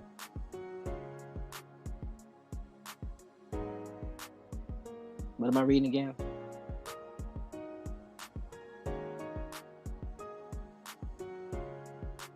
Well, I'll just read this next chapter.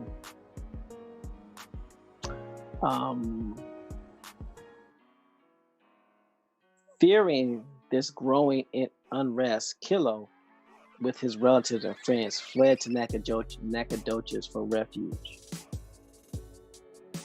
on condition they would leave the area after doing so. The Cherokee leaders agreed to their safe passage if they would return simply to harvest their crops. Wait, what? The Cherokee leaders agreed to their safe passage if they would return simply to harvest their crops. They did so, but on October 5th, 1838, a band of Cherokee had not been party to the agreement, attacked the settlement. Most of the Kilo group, a total of 18, were killed or abducted as they worked their fields. Those who survived fled for a time to Lacey's Fort on San Antonio Road, just west of present-day Alto, Texas. According to Dallas newspaper Charles Kilpatrick, several of the men walked into an ambush in the Native Americans' den, shot down Isaac Jr., Allen Samuel, and George Wood, then swept uphill into the little settlement. Isaac Sr. fell in his front yard, and Benakis Williams was killed in front of screaming women. 8 settlers, including 7 women and children, were seized by warriors and carried into the forest. They were never seen or heard of again. Nathaniel Kilo and his wife, an 11-month-old baby girl, Eliza Jane, escaped into the canebrake, and Mrs. Samuel Kilo, Mrs. Isaac Kilo Sr., Mrs. Isaac Kilo Jr., and the baby William also managed to elude the Redskins. 3 weary days later, the little party staggered into Fort Lacey at Alto, 40 miles south, where they found safety.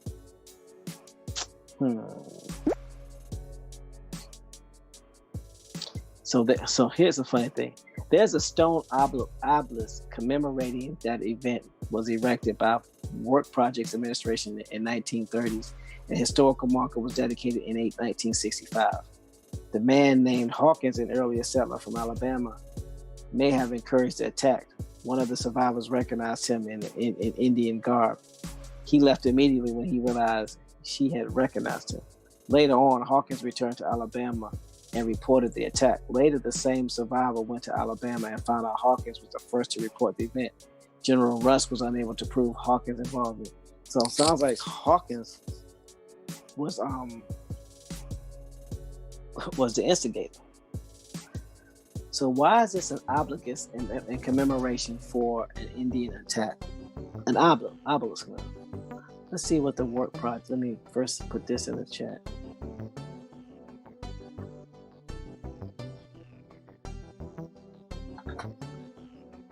Let me go ahead and do Work Projects Administration. Because the Work Projects Administration is the organization that put this obelisk up. Queen Copper says sharecroppers. It sounds like it. Because why would they have them go back and pull up the crops? Because they're like, we not doing it, y'all doing it. It says the Work Progress Administration renamed it in 1939 as the Work Projects Administration was an American New Deal agency employing millions of job seekers, mostly unskilled men, to carry out public works projects, including the construction of public buildings and roads. It was established on May 6, 1935 by Executive Order 7034 in one project, Federal Project Number 1. WPA employed musicians, artists, writers, actors, and directors in large arts, drama, media, and literacy projects. The 5 projects dedicated to these were the Federal Writers Project, FWP, the Historical Records Survey, HRS, the Federal Theater Project, the Federal Music Project, and the Federal Art Project in the Historical Records Survey. For instance, many former slaves in the South were interviewed.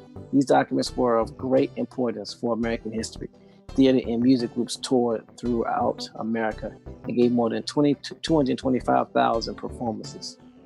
Archaeological investigation under the WPA were influenced in the rediscovery of pre-Columbian Native American cultures and development of professional archaeology in the U.S.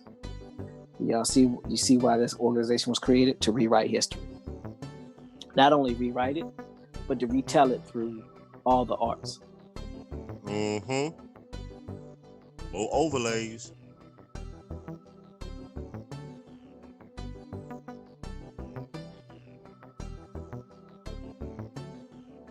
This is crazy.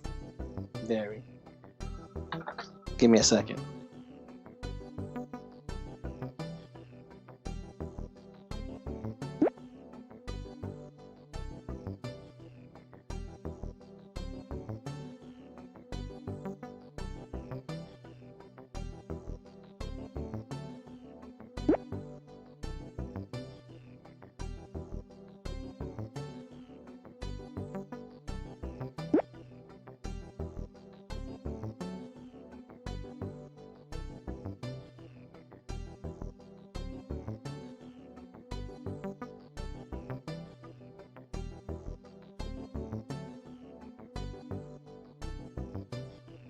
Okay, I'm back.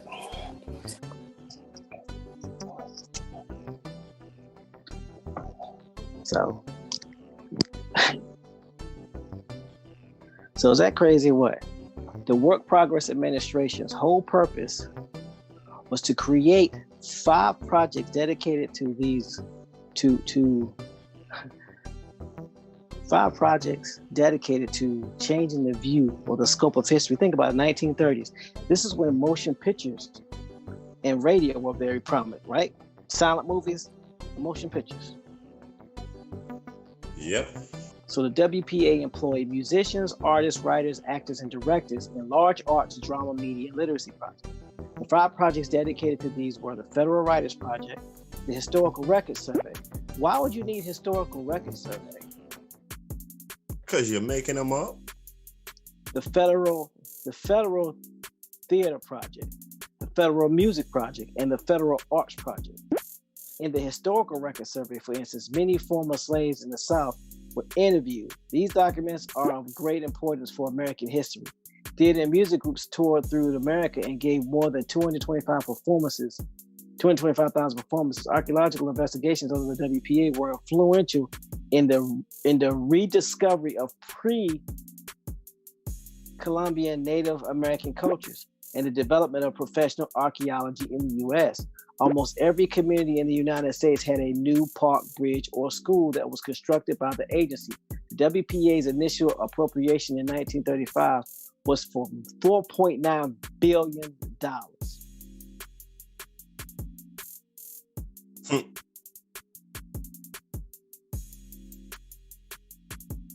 I bet you these are people that gave you the crying Indian, the Sicilian dude.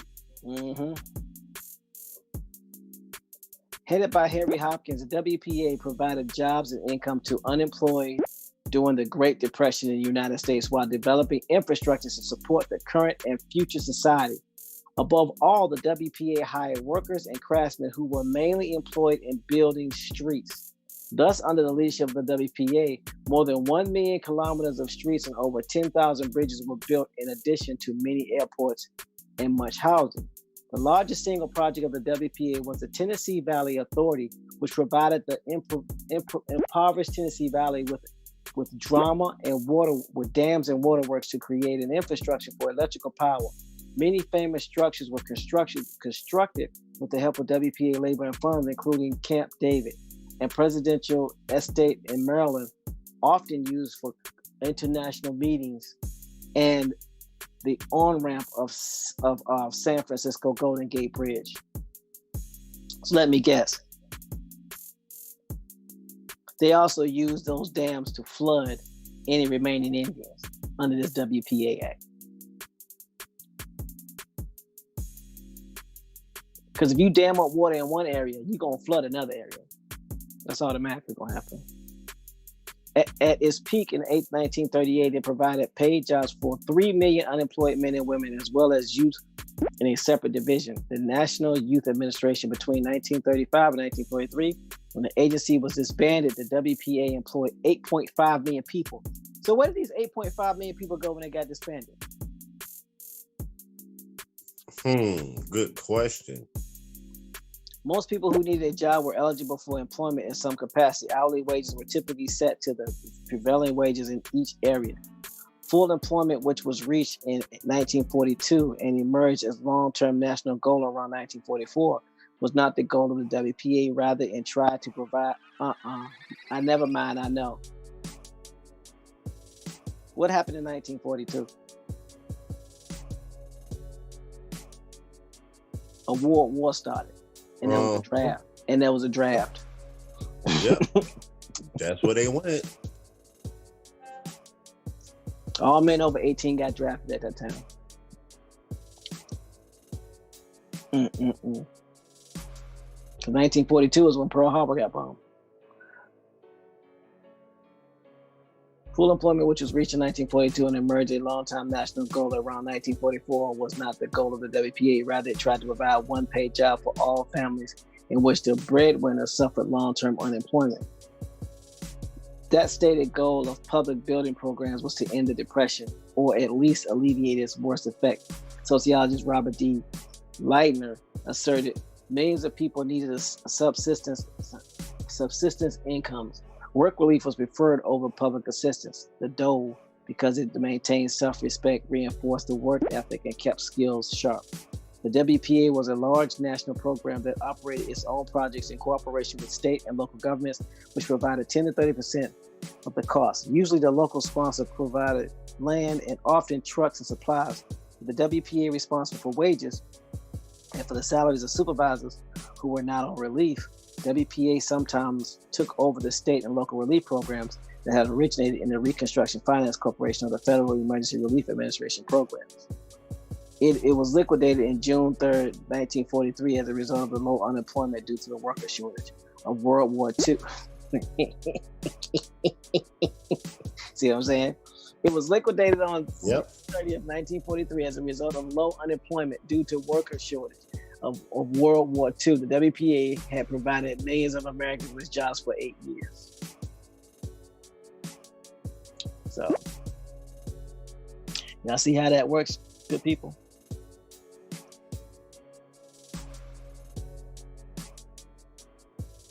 Did I put that in the chat? Yep, I did.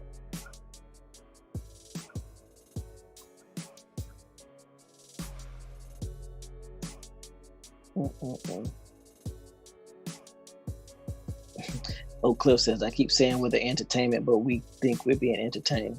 No, you're right, Oak Cliff. You're right.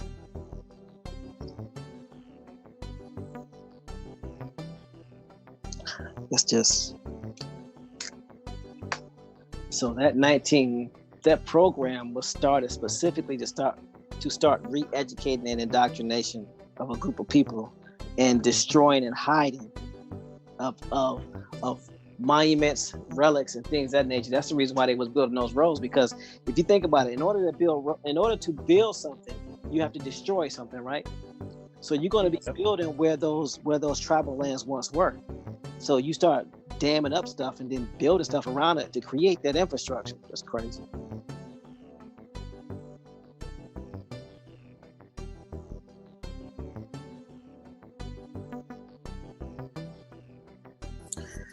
I don't know, bro. The more I learn, the more irritated I get. Or is that just me?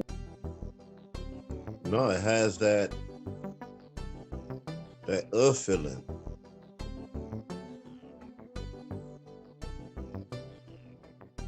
You can see them just purposely carving up land.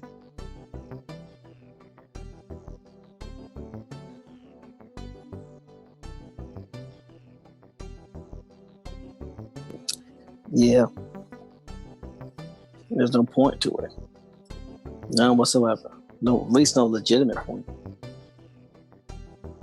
Then turned around and dumped billions of dollars into brainwashing everybody.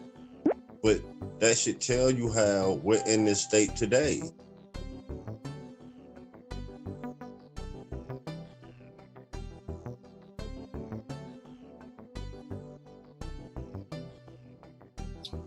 That's just crazy. Go ahead, I'm sorry. Also proves why when we say find your clan, your tribe, your band, why it's very important. Because see, we know that they created particular names and terms to put people in categories. And the majority of the time when they do that, what I'm noticing, it's to hide somebody. It seems like it's to hide somebody. I mean, that makes sense.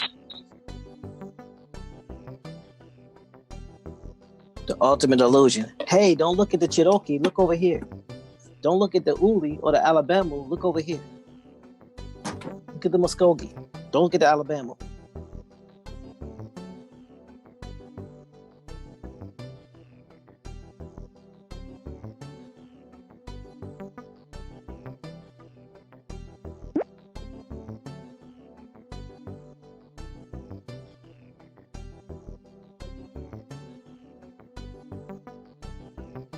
If you think about it, what's the best way to hide somebody? Not mention them. Your face. Not only that, but don't mention them. Mm-hmm. Create another organization or group, and don't even mention the people that they're coming that you're actually emulating. They don't exist. They died out thousands of years ago.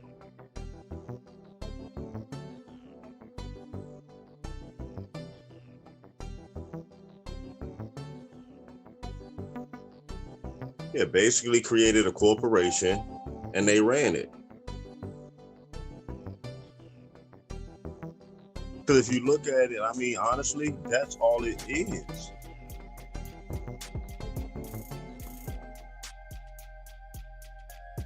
They adopted some of everybody. The reason why they're the largest because they took it in to get the numbers. By reading, once you get to the updated treaties, you realize by numbers, these tribes get certain resources. The best way to control the resources sometimes is to have your hands on both sides. Seeing how they've been playing this game this far, why wouldn't they?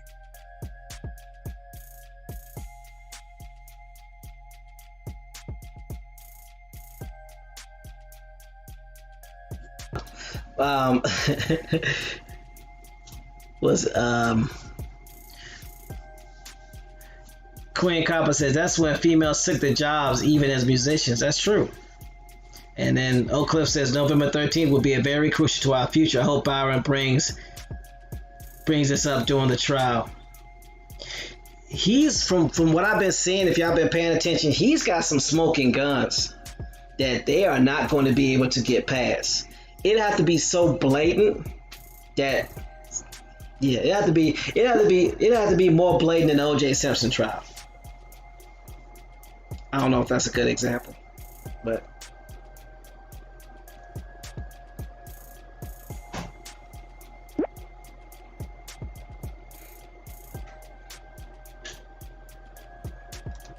see what I mean. Y'all posted massive links today. And remember this too, because of the 1934 Reorganization Act, isn't the head of these tribes basically U.S. appointed officials? Yes, they are.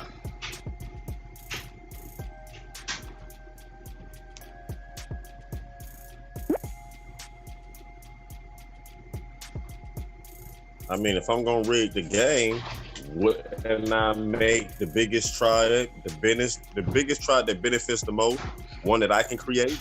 Yeah.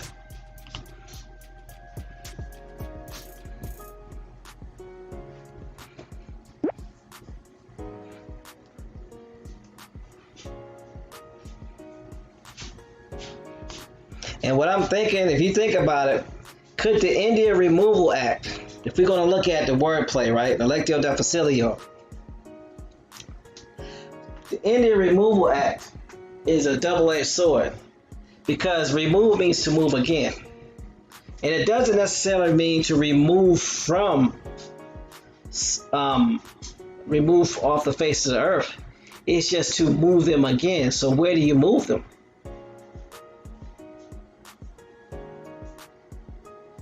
You move them behind a bunch of misinformed data.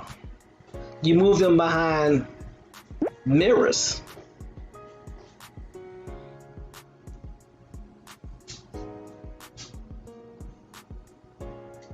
You move them off the plantation and out of history.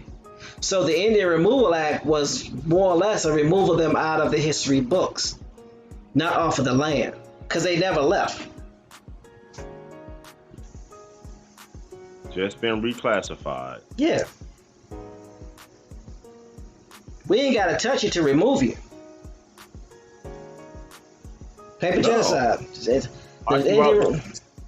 Yeah. It's like King said. They removed us by locking us out. That's why the 1866, them treaties and that civil rights from 1866 is so important. Because that's how they keep us removed, by locking us out of equal access of resources on our own land.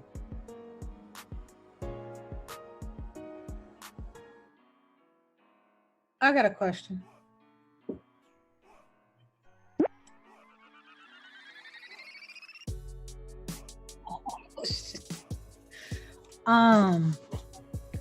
So the act was created in 1866 and John Roth died in 1866. Was there something that was put in place up until his death?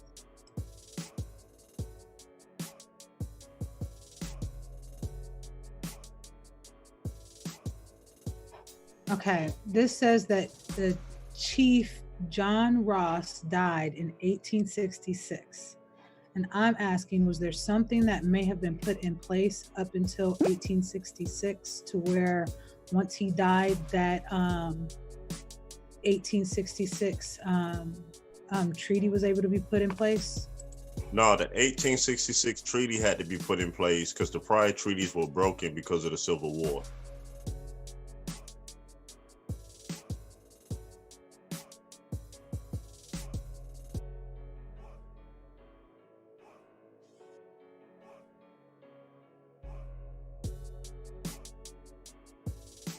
Well, because the Civil War ended, what, 1865? Yeah. So you got to start signing treaties directly after the wars. Then those treaties have to be signed. And you got to realize, trying to get everybody moved and get everybody organized, that's going to take a while. So before then, there was a war going on. Well, there were many wars going on, but according to this, there was a war going on. So before then, there were no treaties because we were at war. Yep. If you notice, just look at the year 1866. It's very interesting. You have the 1866 Civil Rights Act, and you have all the new treaties from the Indian tribes in 1866.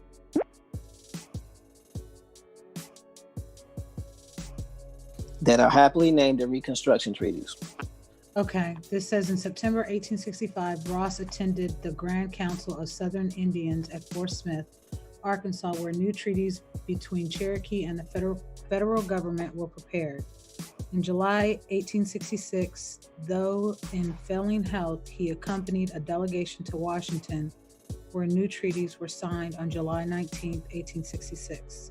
And it says soon after the treaties were signed, he took to his bed and he died. Mm-hmm. Yeah, 1866, all the tribes had to re-sign new treaties. Yeah.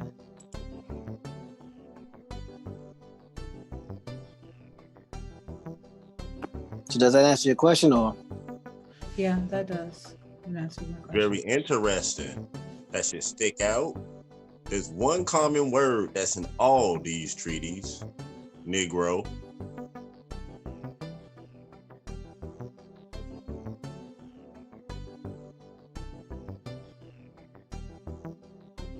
And what's the word that they're removing from the federal census in 2020?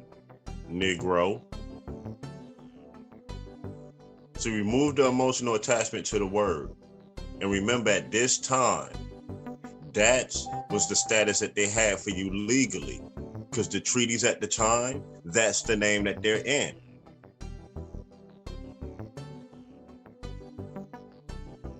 But we know the Indian and the Negro, they're the same person. We know this. Matter of fact, the term Negro is the link to Indian.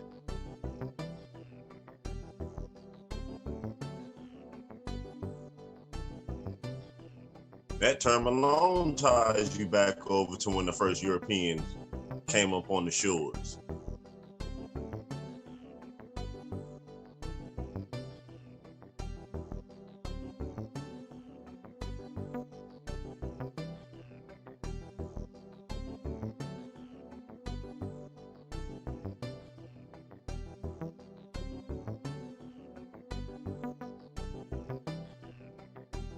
Well, if you think about it, that's the reason why I was always saying all you got to do is take your genealogy back to 1860.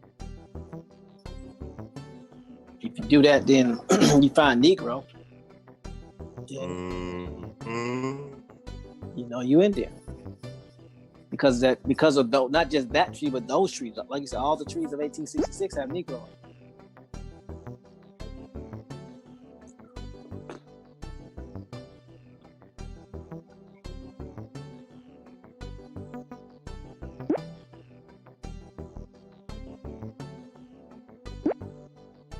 That's why it makes that case again very important.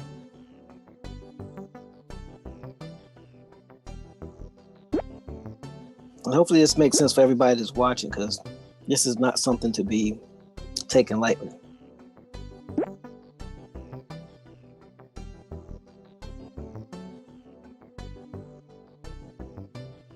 I mean, think about it. We know that they redid history, but to find the link and the name of the company and everything they did it under. And it's not like he had to do some deep undercover research for it.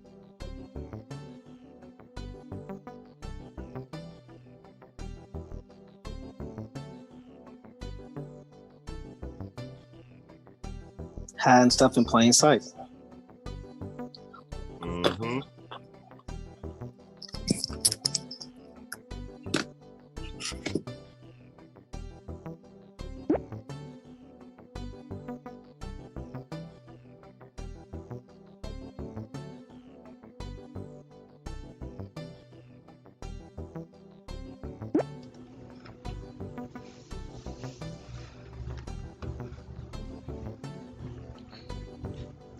And then this part stuck out to me, where they said they interviewed slaves. So these people, so I guess it stuck out, you know, because what I do basically, it's like, hold on, if you're interviewing somebody, and I'm into making movies and film, I'm interviewing people to basically get a little bit of facts, this and that, to twist in to make a believable story.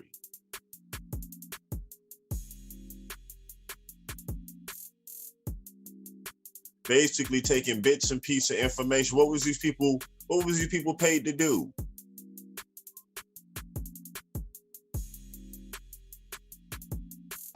Rewrite history, reenact history, reinvent history. So you go through the South and get little bits and pieces. So you know what to keep in. The right amount of what to keep in. You get what I'm saying? To keep people misinformed. Because you done interviewed. So you done got facts. But now you picking and choosing what you releasing. Filtering the information there. It's got to go through a committee to see if that's okay to be released for public consumption. Mm-hmm. No one person is making this decision. It's an organization.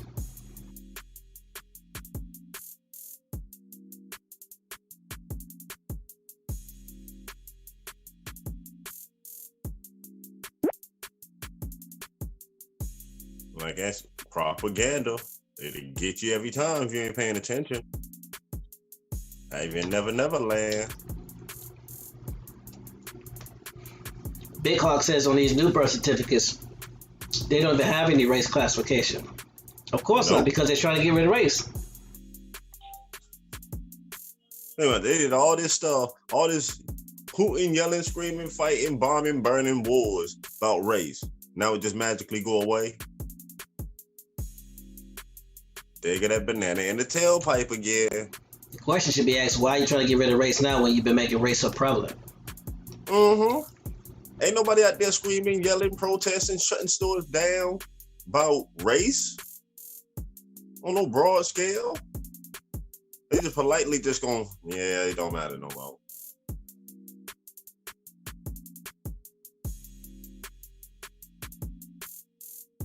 That's when you're really supposed to be like, hold up, what's in your other hand? Stop, we ain't even gonna go for it.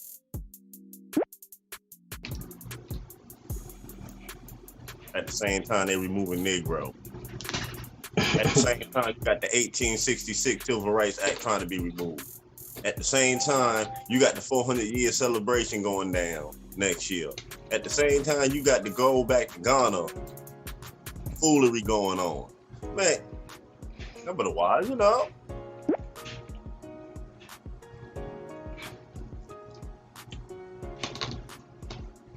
Dropping all these movies to get you emotional.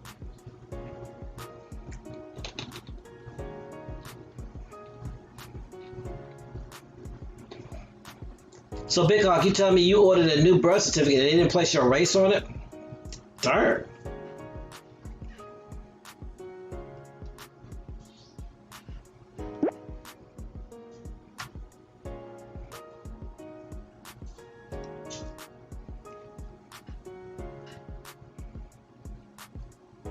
Did your original birth certificate have Negro on it? Or do you not know?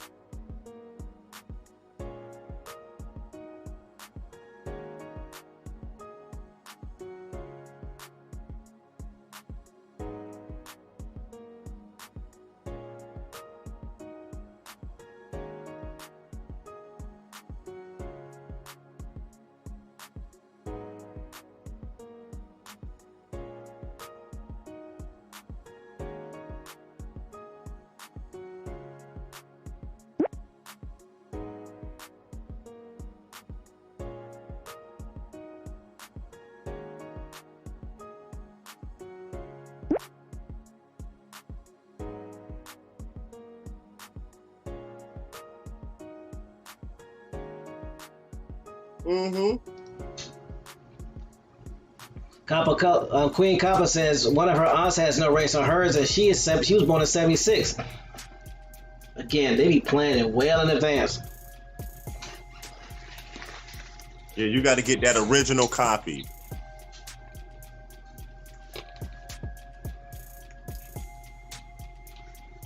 So Queen Copper, where's your aunt born?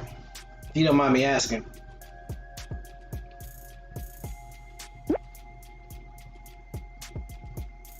Because he thought it was weird. That is weird. Because how do you prove that you're Negro unless you have a elected birth certificate or through the census? So you know what they're gonna do with the census? They're gonna digitize everything and they're gonna change everything up.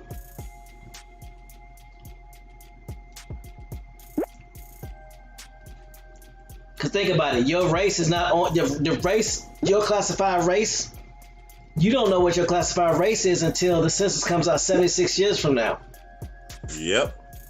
So the census can't even prove who you are. So they take your birth certificate, they take your genealogy or your nationality off the birth certificate. How do you prove that you're a Negro? That's crazy.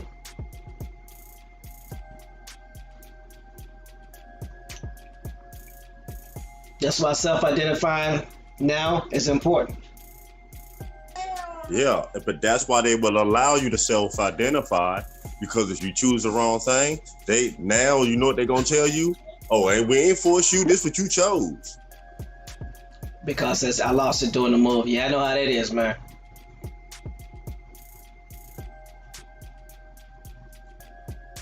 That's crazy.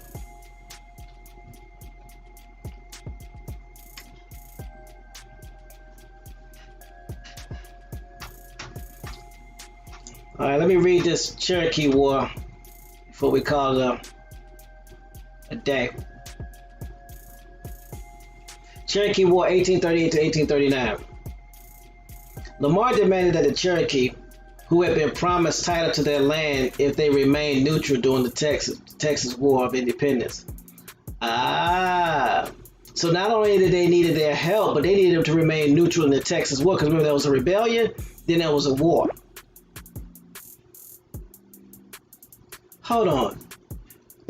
I'm looking at old clips. She says hers doesn't have one on it either. She was born in 71. What the? Yeah, if you had to get a new one, yeah, I don't believe it's on it. On the new ones, it's not. They've been like that for a minute.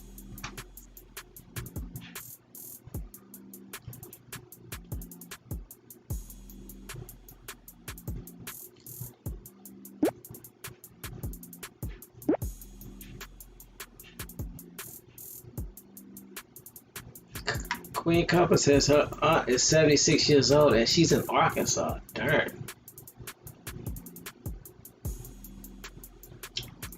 Yo, man, this is crazy.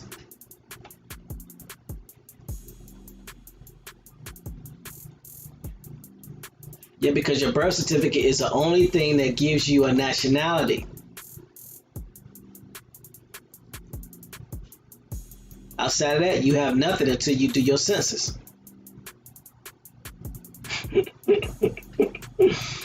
That's crazy.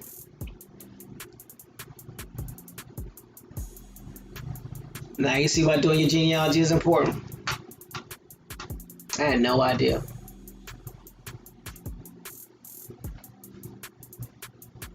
It says, Houston, who had promised the Cherokee during the Cordova Rebellion that they would be given their promised titles, protested but in vain.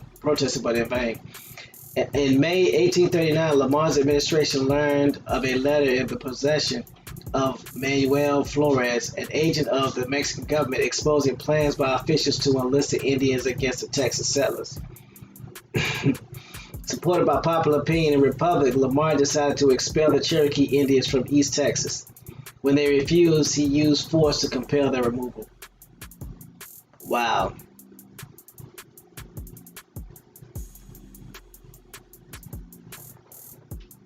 Gabby says they started a new way of reprinting the birth certificates. You have to ask them to give you an actual copy of the original to get what is called an informational copy. Or you get what is called an informational copy. Okay.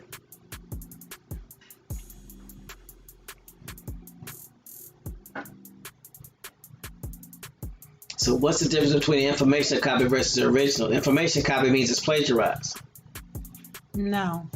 The informational copy it looks like a copy from what was filled out at the hospital. It's like all the details.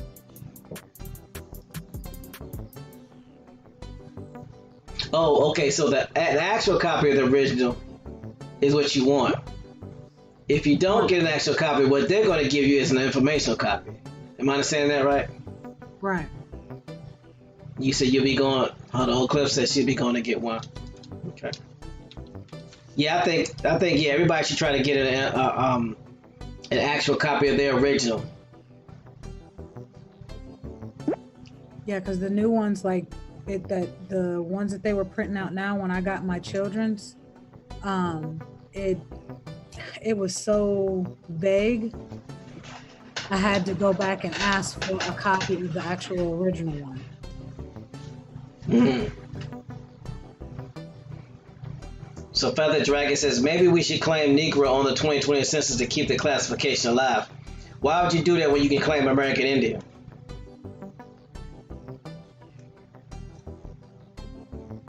Because again, we've only been able to think about this, and I'm gonna put it in its proper context. There have been only 40 years where you have had the ability, or we as a people have had the ability to self-identify. Think about this. There's only been 40 years where we've been able to self-identify. 1970, 1980, 1990. No, it's been more than that. 1970, 1980, 1990, 2000, 2010. So it's been 5 years. This will be the 6th year.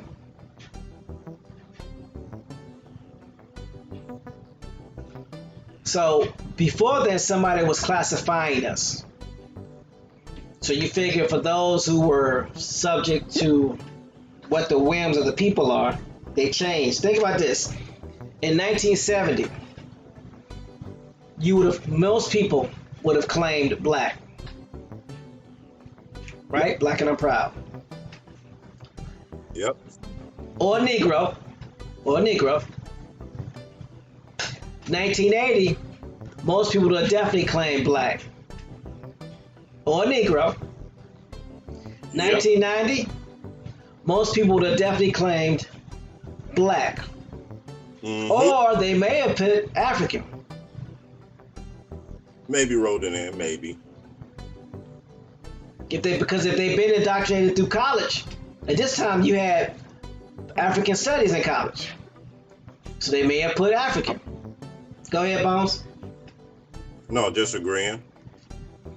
2020 is when most people were putting African American. Woo! 2010 is when most people put either African American or black.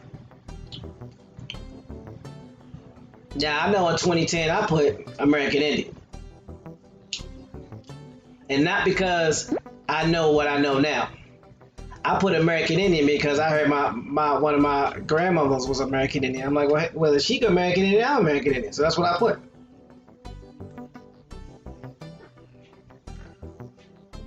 So this will be the second iteration of me putting the American Indian on the census. So if you put Negro, you're being very vague. And I'm not saying you do what you want to do. Put Negro, put American Indian, put whatever you want. But the choices that they give you, Negro is not a choice. Now you can write it in. It's like you write anything else you want. You can write it in Autochthonous, you can write it in Aboriginal, you can write it whatever you want. Me personally, if we talking about the census, I'm gonna write in what's on the census, because that's how they're classifying me, by one of those terminologies. And I'm classifying myself as American Indian because my ancestors are American Indian. They're going to remove Negro has already been removed. There's no getting it back. They made an arbitrary decision to remove it. So my thing is, American Indian is still there. Why not let's put American Indian before they remove that? That's what I'm saying. That's just my 2 cents. Because what I see happening is eventually they're going to be removing American Indian. The only thing that's going to be left is Native American. Yeah, knowing that they changed the American Indian status to Native American in 1924, that you can see what you hit it right on the head what they doing. Knowing what the definition of Native American really means. All they talking about people who were born here.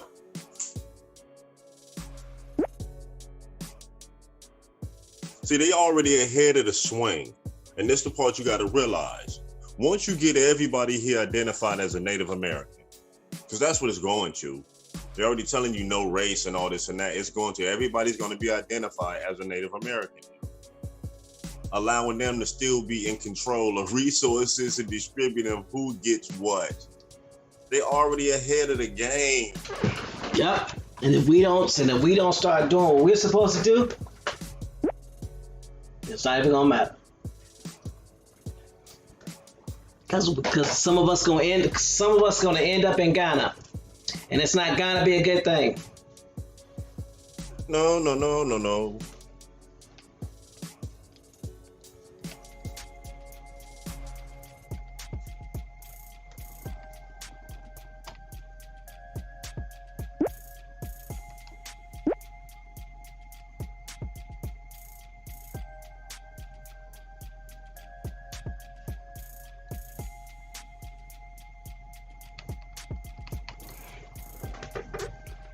So, do you don't realize that there's still the link over to the YouTube is still up. People are still chatting in there.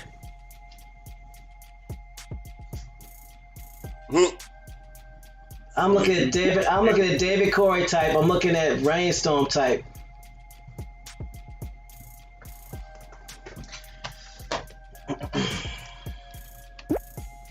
Let's see if it's gonna let me type.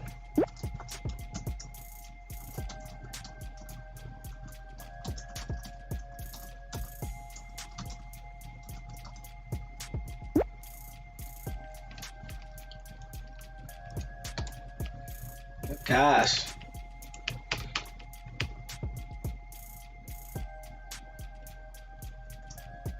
No, YouTube actually still streaming it.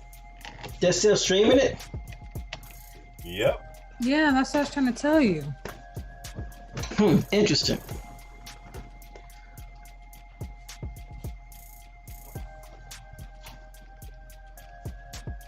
That's funny. Is it buffering? No, it hasn't buffered at all. I guess this them telling us please don't go yet.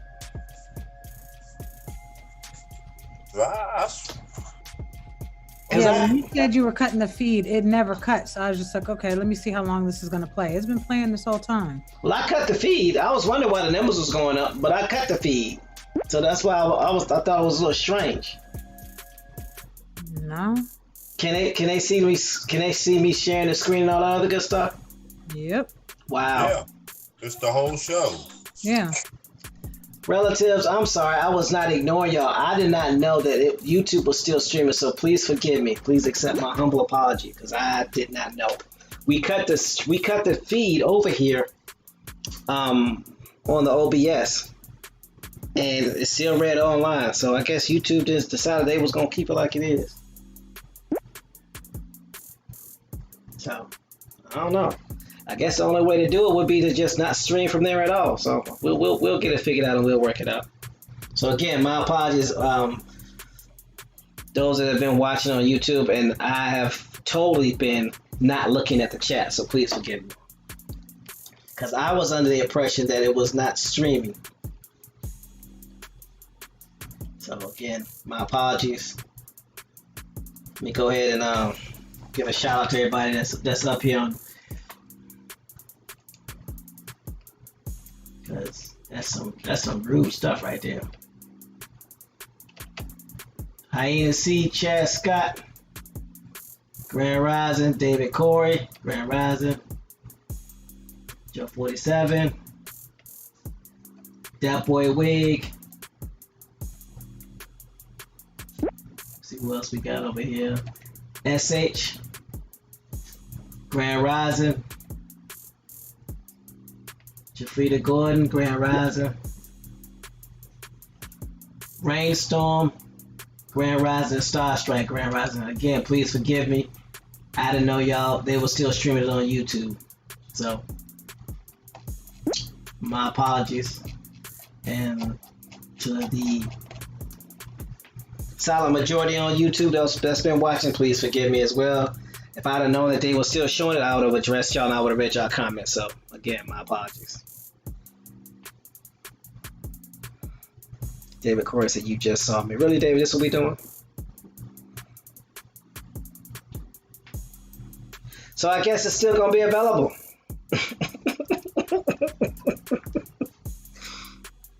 Well, now they don't want us to go. And the weird thing, never mind, we'll talk about it.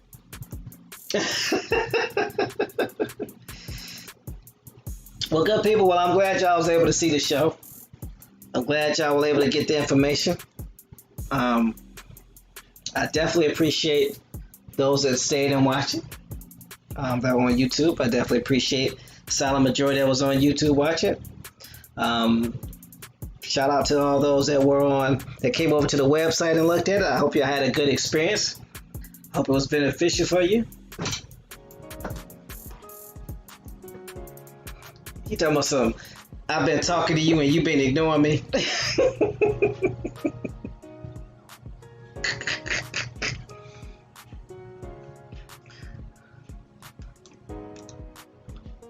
Alright, Copper, Queen Copper, what you sending me? What am I looking at? A Navajo doll. Whoa! Why is this doll $750?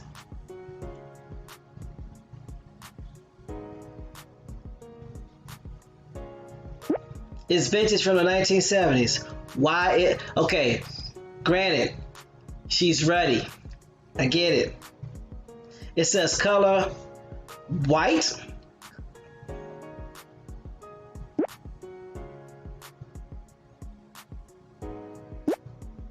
White, black.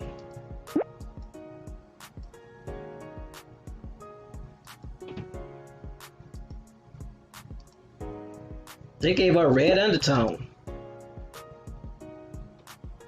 It's an Ogala princess. Originally $70, but this chick charges $750 for it.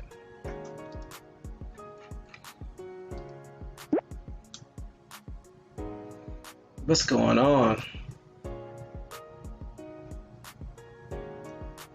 That's crazy.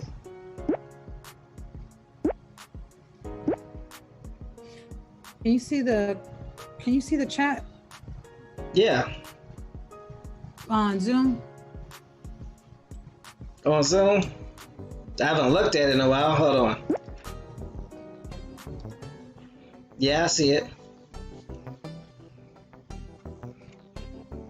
Yeah, we can talk about that later.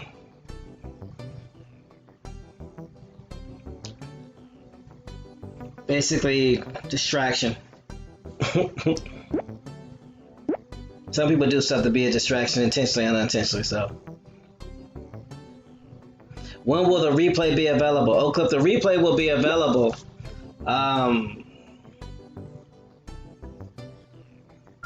As soon as we finish the stream. Because you have the YouTube download of it, and then every show, I've recorded every show since our last show got hidden. So there's like 30 or 40 shows I've recorded. No, apparently now the replay will be up. Yeah, time the show start, the replay will already be up on YouTube like normal. Like I said, I guess it was like, well, no, we ain't letting y'all go now.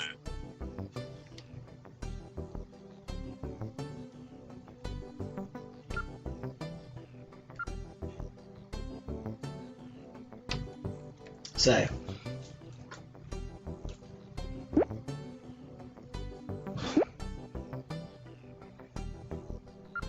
Oh, Panama said post a pic. Well, what I'll do is I'll share the screen, that way y'all can see it.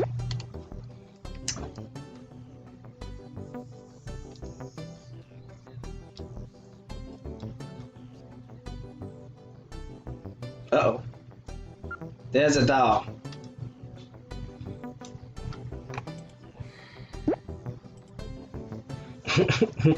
Queen Cup said, dude, she's brown.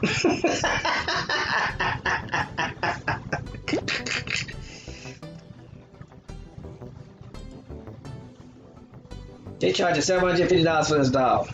Peace, Carrie Bay.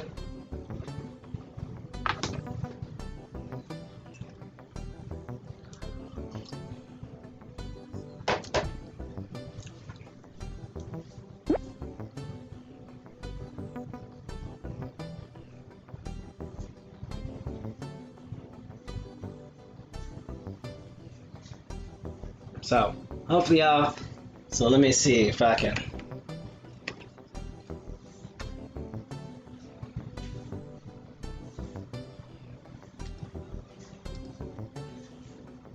But the color is white. It says color, white, color, blue. I don't know what that means. Maybe they're talking about the dress color. But you give her hazel eyes.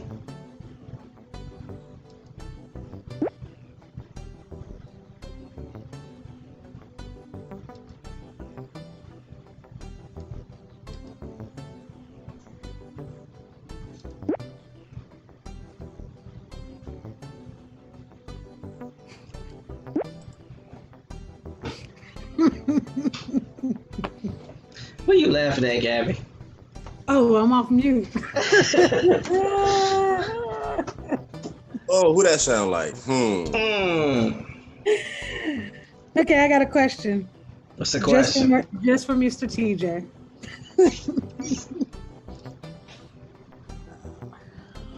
Oh, okay. So, with all this shuffling around, and with this court case coming up, and taking a knowing that they are trying to do away with the terminology Negro, and taking an understanding or knowing that going forward they're going to try to reclassify everyone as Native Americans, right? It looks like that's the route that they're going. Mm-hmm. So what would that mean, classifying, and I know we haven't necessarily got there yet, but what would that mean with reclassifying everyone as Native Americans? All one people, one classification. You have to realize when it comes to the census and classification, it comes down to the allocation of resources, basically land. Oh. So if there's treaties where it's written to a particular people, let's take the 1866 Indian Treaty. Particular groups of people were supposed to be awarded the same thing that their ancestors were getting, the same amount of land and finances.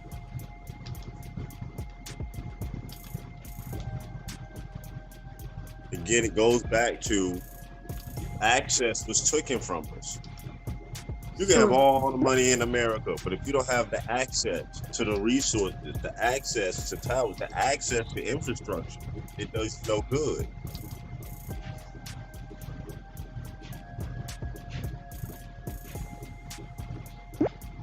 So if we allow the reclassification to happen, we're actually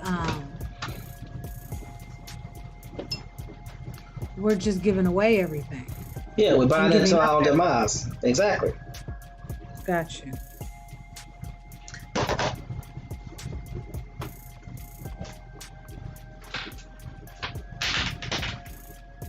You gotta realize the whole classification, the whole caste system, or the whole color system was created to create separation and to create different working classes for us to fit into their system. If you don't have that, then all you have is tribes that were classifying themselves based off of their skill sets and based off of what they did. That doesn't work in a European system because now you have no control. Go ahead. Every place they went, they created 3 classes. Think about it. Middle class got 3 classes. Lower class got 3 classes. Now, how do you make this work? You make each class that's above the next believe it's better than the one it's above. That's how it perpetuates itself. That's how it perpetuates itself. Let's just break down our communities alone. You have the communities to where it's at the bottom. Then you have your middle class, then you have your upper class. And just look at in our conditioning. I mean, let's be honest now. Let's look in our conditioning. You can see it. That some of us are looked down on others because where they come from. We see it play out. And that's how this system this how it keeps going and going and going to the point they don't have to do anything anymore. I remember at one time, think about it, we were banging over what hood you came from. Or are you hood enough? Or are you real? We see it play out.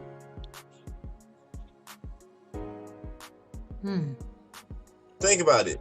You have some people that come from these neighborhoods, they get they get to the top and look down on everybody. We see this. This is that class system. You were given a little bit more than the people up under you, so you content. But it's all an illusion. So you're taking, so going through all that, you take on the ideas or ways of other people who are looking down on all these classified classes. No, they listen. The classes were not created because they looked down on people. The classes were created because they needed a way to stop strikes on these labor fields, work environment. That's why the class system was created. Because the problem that they had with having these people work, people would get mad, people would get tired, they feel like they don't have anything. Now you break this work class up into 3 systems. You have foremen who get paid a little bit more to keep the ones that get paid a little bit less in check. Then you have somebody over the foreman who really don't do anything. Then you have the owners that sit up at the top. You see how the system works. It's nothing but the same old pyramid scheme over and over and over. And it's so deep in us that they don't have to do anything. They just put the key emotional word out there. The program just trigger in, click, go to running.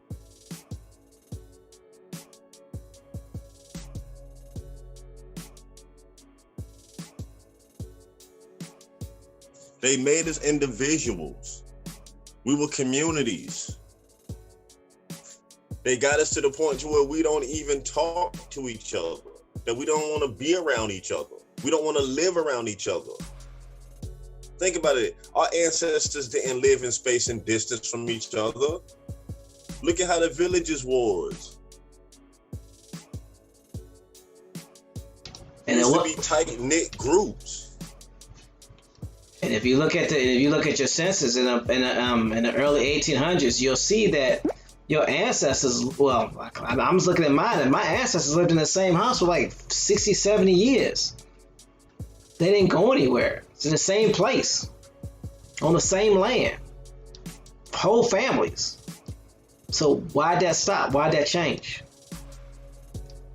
This is in the late 1800s, early 1800s. I mean, the mid 1800s, early 1800s. I mean, really, middle 1800s to the early 1900s. Then all of a sudden they moved. Why? Because they were forced to move. Why were they forced to move? Because they were down south. They were on Indian land. Land that was originally land that they had bought or quote unquote became sharecroppers for, and then they were forced off that land. So they're trying to get us to forget everything, because if we're under one title, one naming, then we're not going to self-identify. They're telling us how to self-identify. That's why the NWP was created, to teach you or to reteach you through history, through media, through the arts. Yep. See, that's the trick. You have the right to self-identify, but they're gonna bombard your brain with so much stuff to recreate who you are that you're gonna self-identify to the construct they created for you. Think about it. African American ain't real, and people voluntarily identified as that because they made you believe it through movies, through music.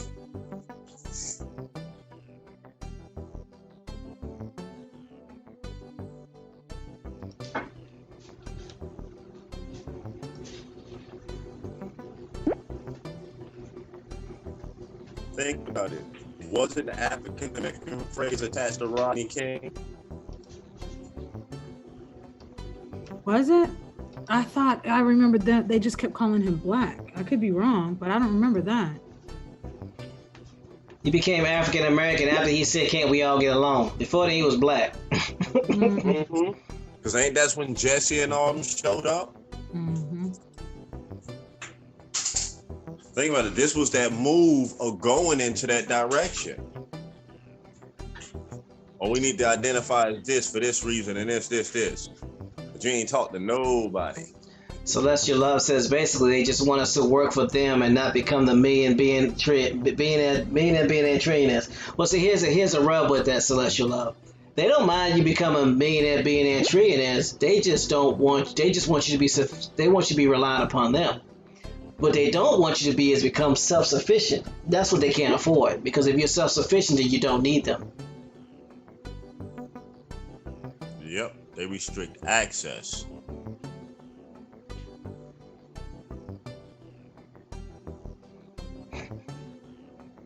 couple answers says it's just. She says, ironic that Bones is discussing that while I'm taking a bribery and corruption assessment for my job.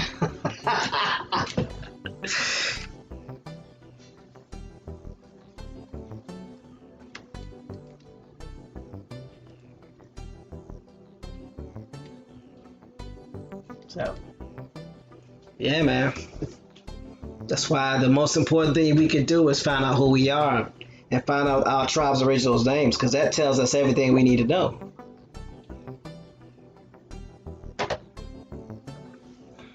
And that's the one thing they don't want us to be. They don't want us to be who we're supposed to be. They don't want us to be us.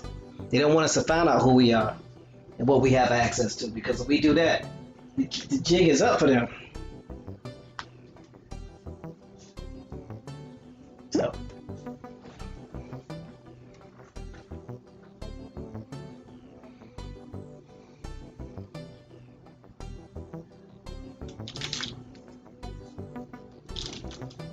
Exactly, Queen Cop. I got you. I understand. Just do the arts, even though you're looking right at it. But that's why I just posted a doll for the same reason, right? I got you.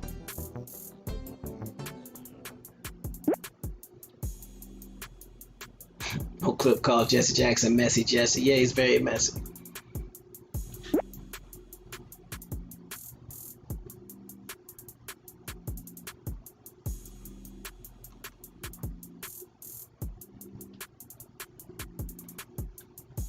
Same for OJ. Oh, when the Muslims showed up. Yeah, OJ became African American when the Muslims showed up. Oh. Yeah, they don't want us to be self-reliant. Remember, that was the first thing they need to take from us in order to colonize us. You can't colonize the people that don't need you.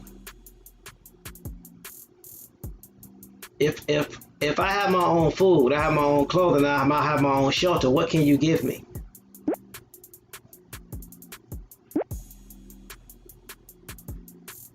So they had to start controlling access to land, and then after they control access to land, what was the next thing? They wanted to control access to water. Those are two biggest things, right? But how did they get in first? Through the things that we were doing to survive. And instead of saying, hey, instead of giving it to people, why don't you get something for it? So all these dams that they built, all these dams that they created were to restrict water access and land. And most definitely. Not only to restrict water access, but to flood out the Indians. If you dam up something, where's that water going to go? That water's going to back up. There are a lot of tribal lands, and there are a lot of tribal landmarks underwater because of these dams. Each state has an average of 20 dams on it. Why do they need so many dams?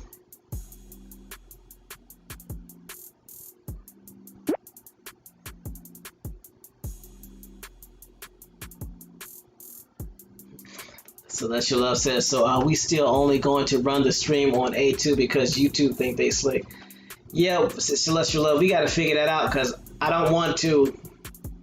Okay, so what we don't want to do is not run it on YouTube and not give them access to it. The whole purpose of it was to run it on YouTube, cut the YouTube stream, and then run it, and then let it continue to run on the website.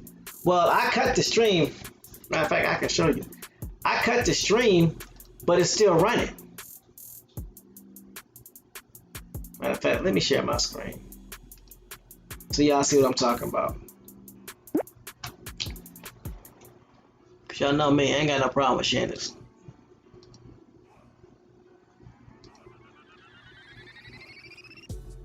Where we at? Nope, that ain't it.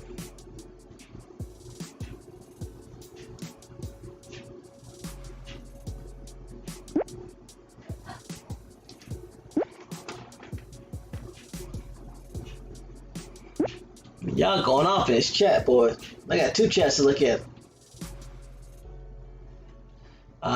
They said the Mayan calendar predicted the end of the world, but I think it was predicting the end of their world. What they were predicting was the end of an era or a cycle. 2012 was when we went into the ushering in the primitive principle.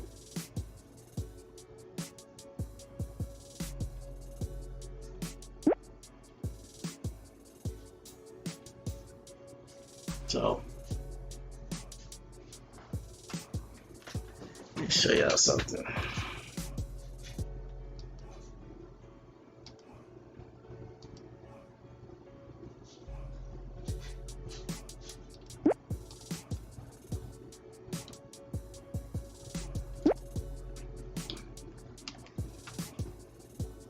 I just bring it over here.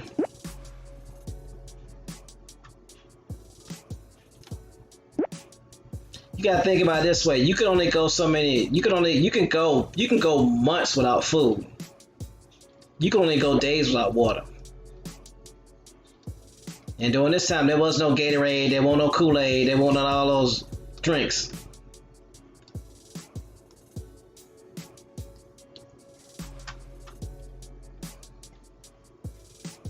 So let me show y'all. This is gonna be funny because y'all gonna actually get this. Oh, can I shrink that?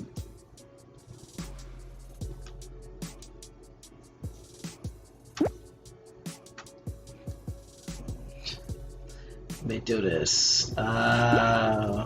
Display their screen.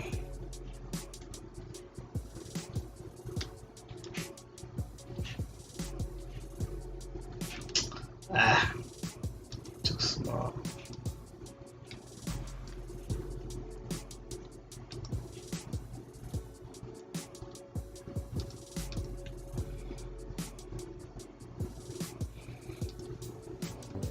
All right.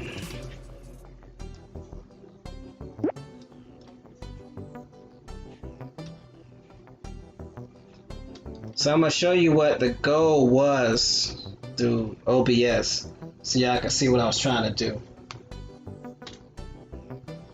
The Ohio player says we ain't over till YouTube say so. That's not true.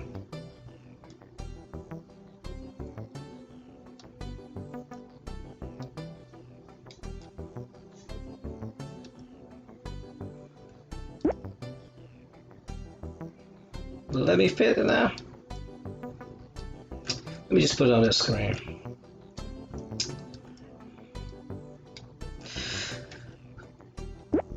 Excuse me.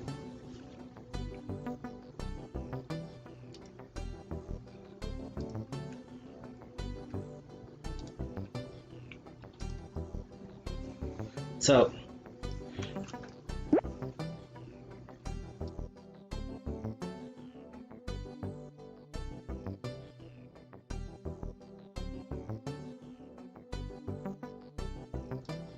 So what y'all are looking at is the OBS command center. This is how we run.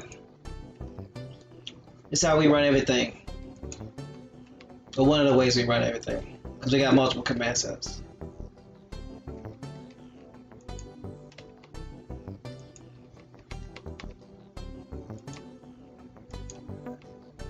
So the way that it works is that we can do restreaming. So basically, I'll give you a tutorial. We can do restreaming using Twitch. Now, as you can see, the restream for YouTube is in the off position, but there are still people on YouTube and it's still online when I've cut it off. So the only way that we'll be able to effectively do this is to do a preview in YouTube with a link that will send you to the website. That way there's no restream on YouTube. So we would probably do that starting next week opposed to this week, because we want to give everybody the opportunity to log on to the website, if that makes sense. Does that sound about right, Bones?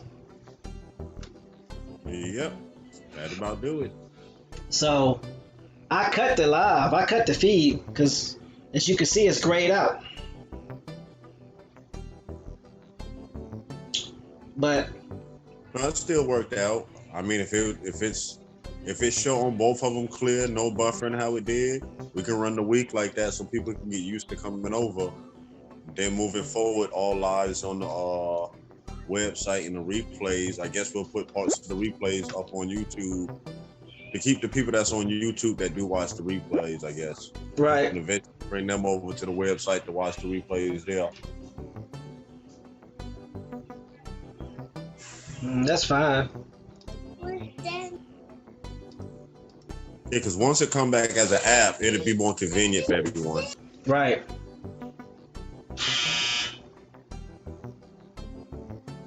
Oh, the Celestial Love, the show is ending, so I don't have a problem with showing people, because you got some people that have YouTube channels that may want to see what OBS looks like, so it's all good.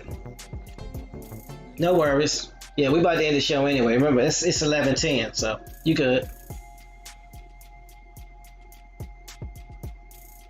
Exactly, SH. 2012 predicted the end of an astrological age, so now we're in the age of Aquarius, the information age. So, yeah. So before we let these good people get on up out of here,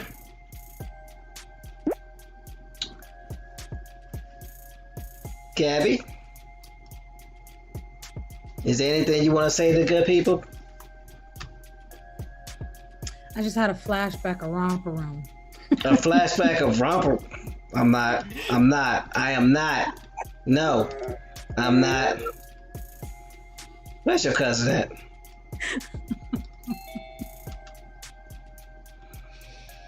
Oh. Now, really? Now he want to show up? Mr. Johnny come lately?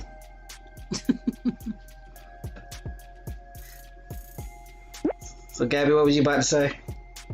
Romper Room. You know how at the end when they would close out and she put that magic see-through mirror and she'd call all the boys and girls names? Mm-hmm. Yeah. That's all you got for the people? Yeah. That's it? Just no.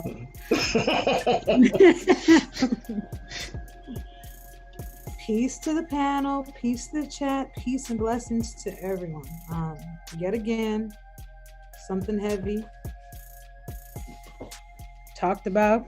It's got to be researched and understood so that we understand and know what's happening going forward. But really paying attention to what happened to allow this to be able to go forward in the ways that it may go. So I love this knowledge, but definitely peace and blessings to everyone. all right, so no sellout. You wanna add your 2 cents in, being that you like 2.5 hours late? You said do the roll call? Okay, No. You getting paid nothing, right? So I'm gonna double your pay. I'm gonna dock your pay. How about that? I'm gonna dock your pay. Grand Rising, peace to the chat. Appreciate everybody for showing up on time today. We'll see you guys tomorrow.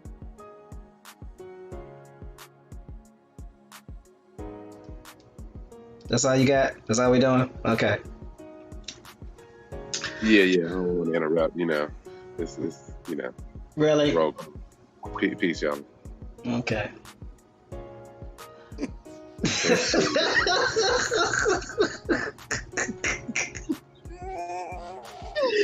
Basically, you're doing a good job. Y'all did a good job today. You just wrong. You're so wrong. Did you ever ask Mr. TJ the question, Gabby? I asked you the question. He told me to hurry up and ask a question quick. Oh. Oh, so you was part of the shenanigans. All right. Okay, now I get it.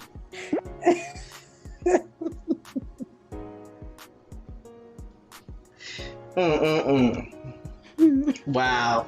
He gonna give you a hand. He go, man, that's just bad all the way around. Anyway, grown folks. Again, shout out to the new subscribers. We definitely appreciate y'all. And shout out to the Conscious Assembly Silent Majority on both pages, the website and YouTube. Shout out to the best chat on earth. Whether you're in the Conscious Assembly website, or you're in YouTube, or were you in both, we definitely appreciate you and what you do. We appreciate your patience. We appreciate you, keeping us on point, making sure we do what we're supposed to do. Now Anita says I was about to type hit that like button. There ain't no like button on the website. Bones, so you need do you need to put a like button on there?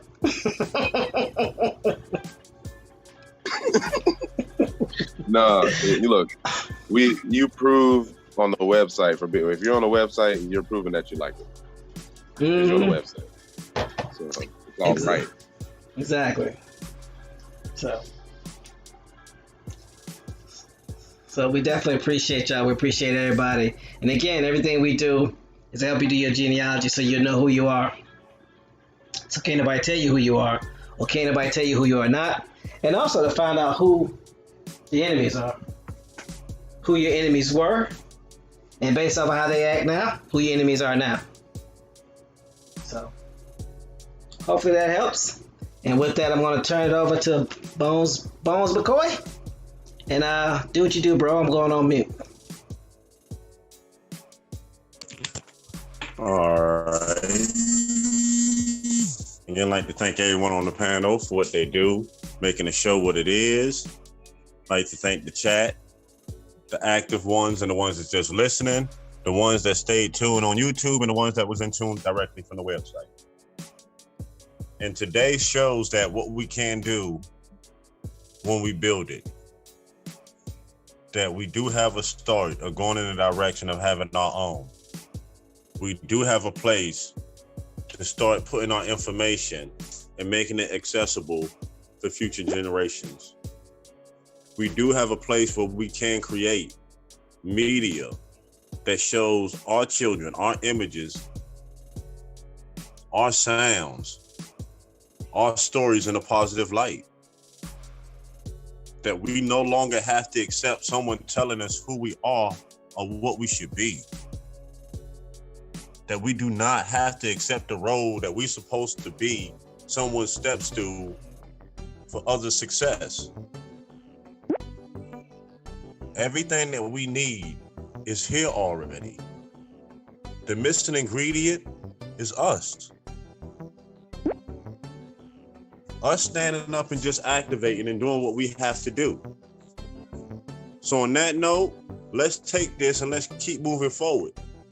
So everyone have a very, very blissful day. Take some time out, do your genealogy, talk to someone about genealogy, help someone with theirs. And until the next Rising Show, peace. Peace to the chat. Peace to the panel. Grand Rising, y'all. Basically, you're doing a good job.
Warning, warning, warning.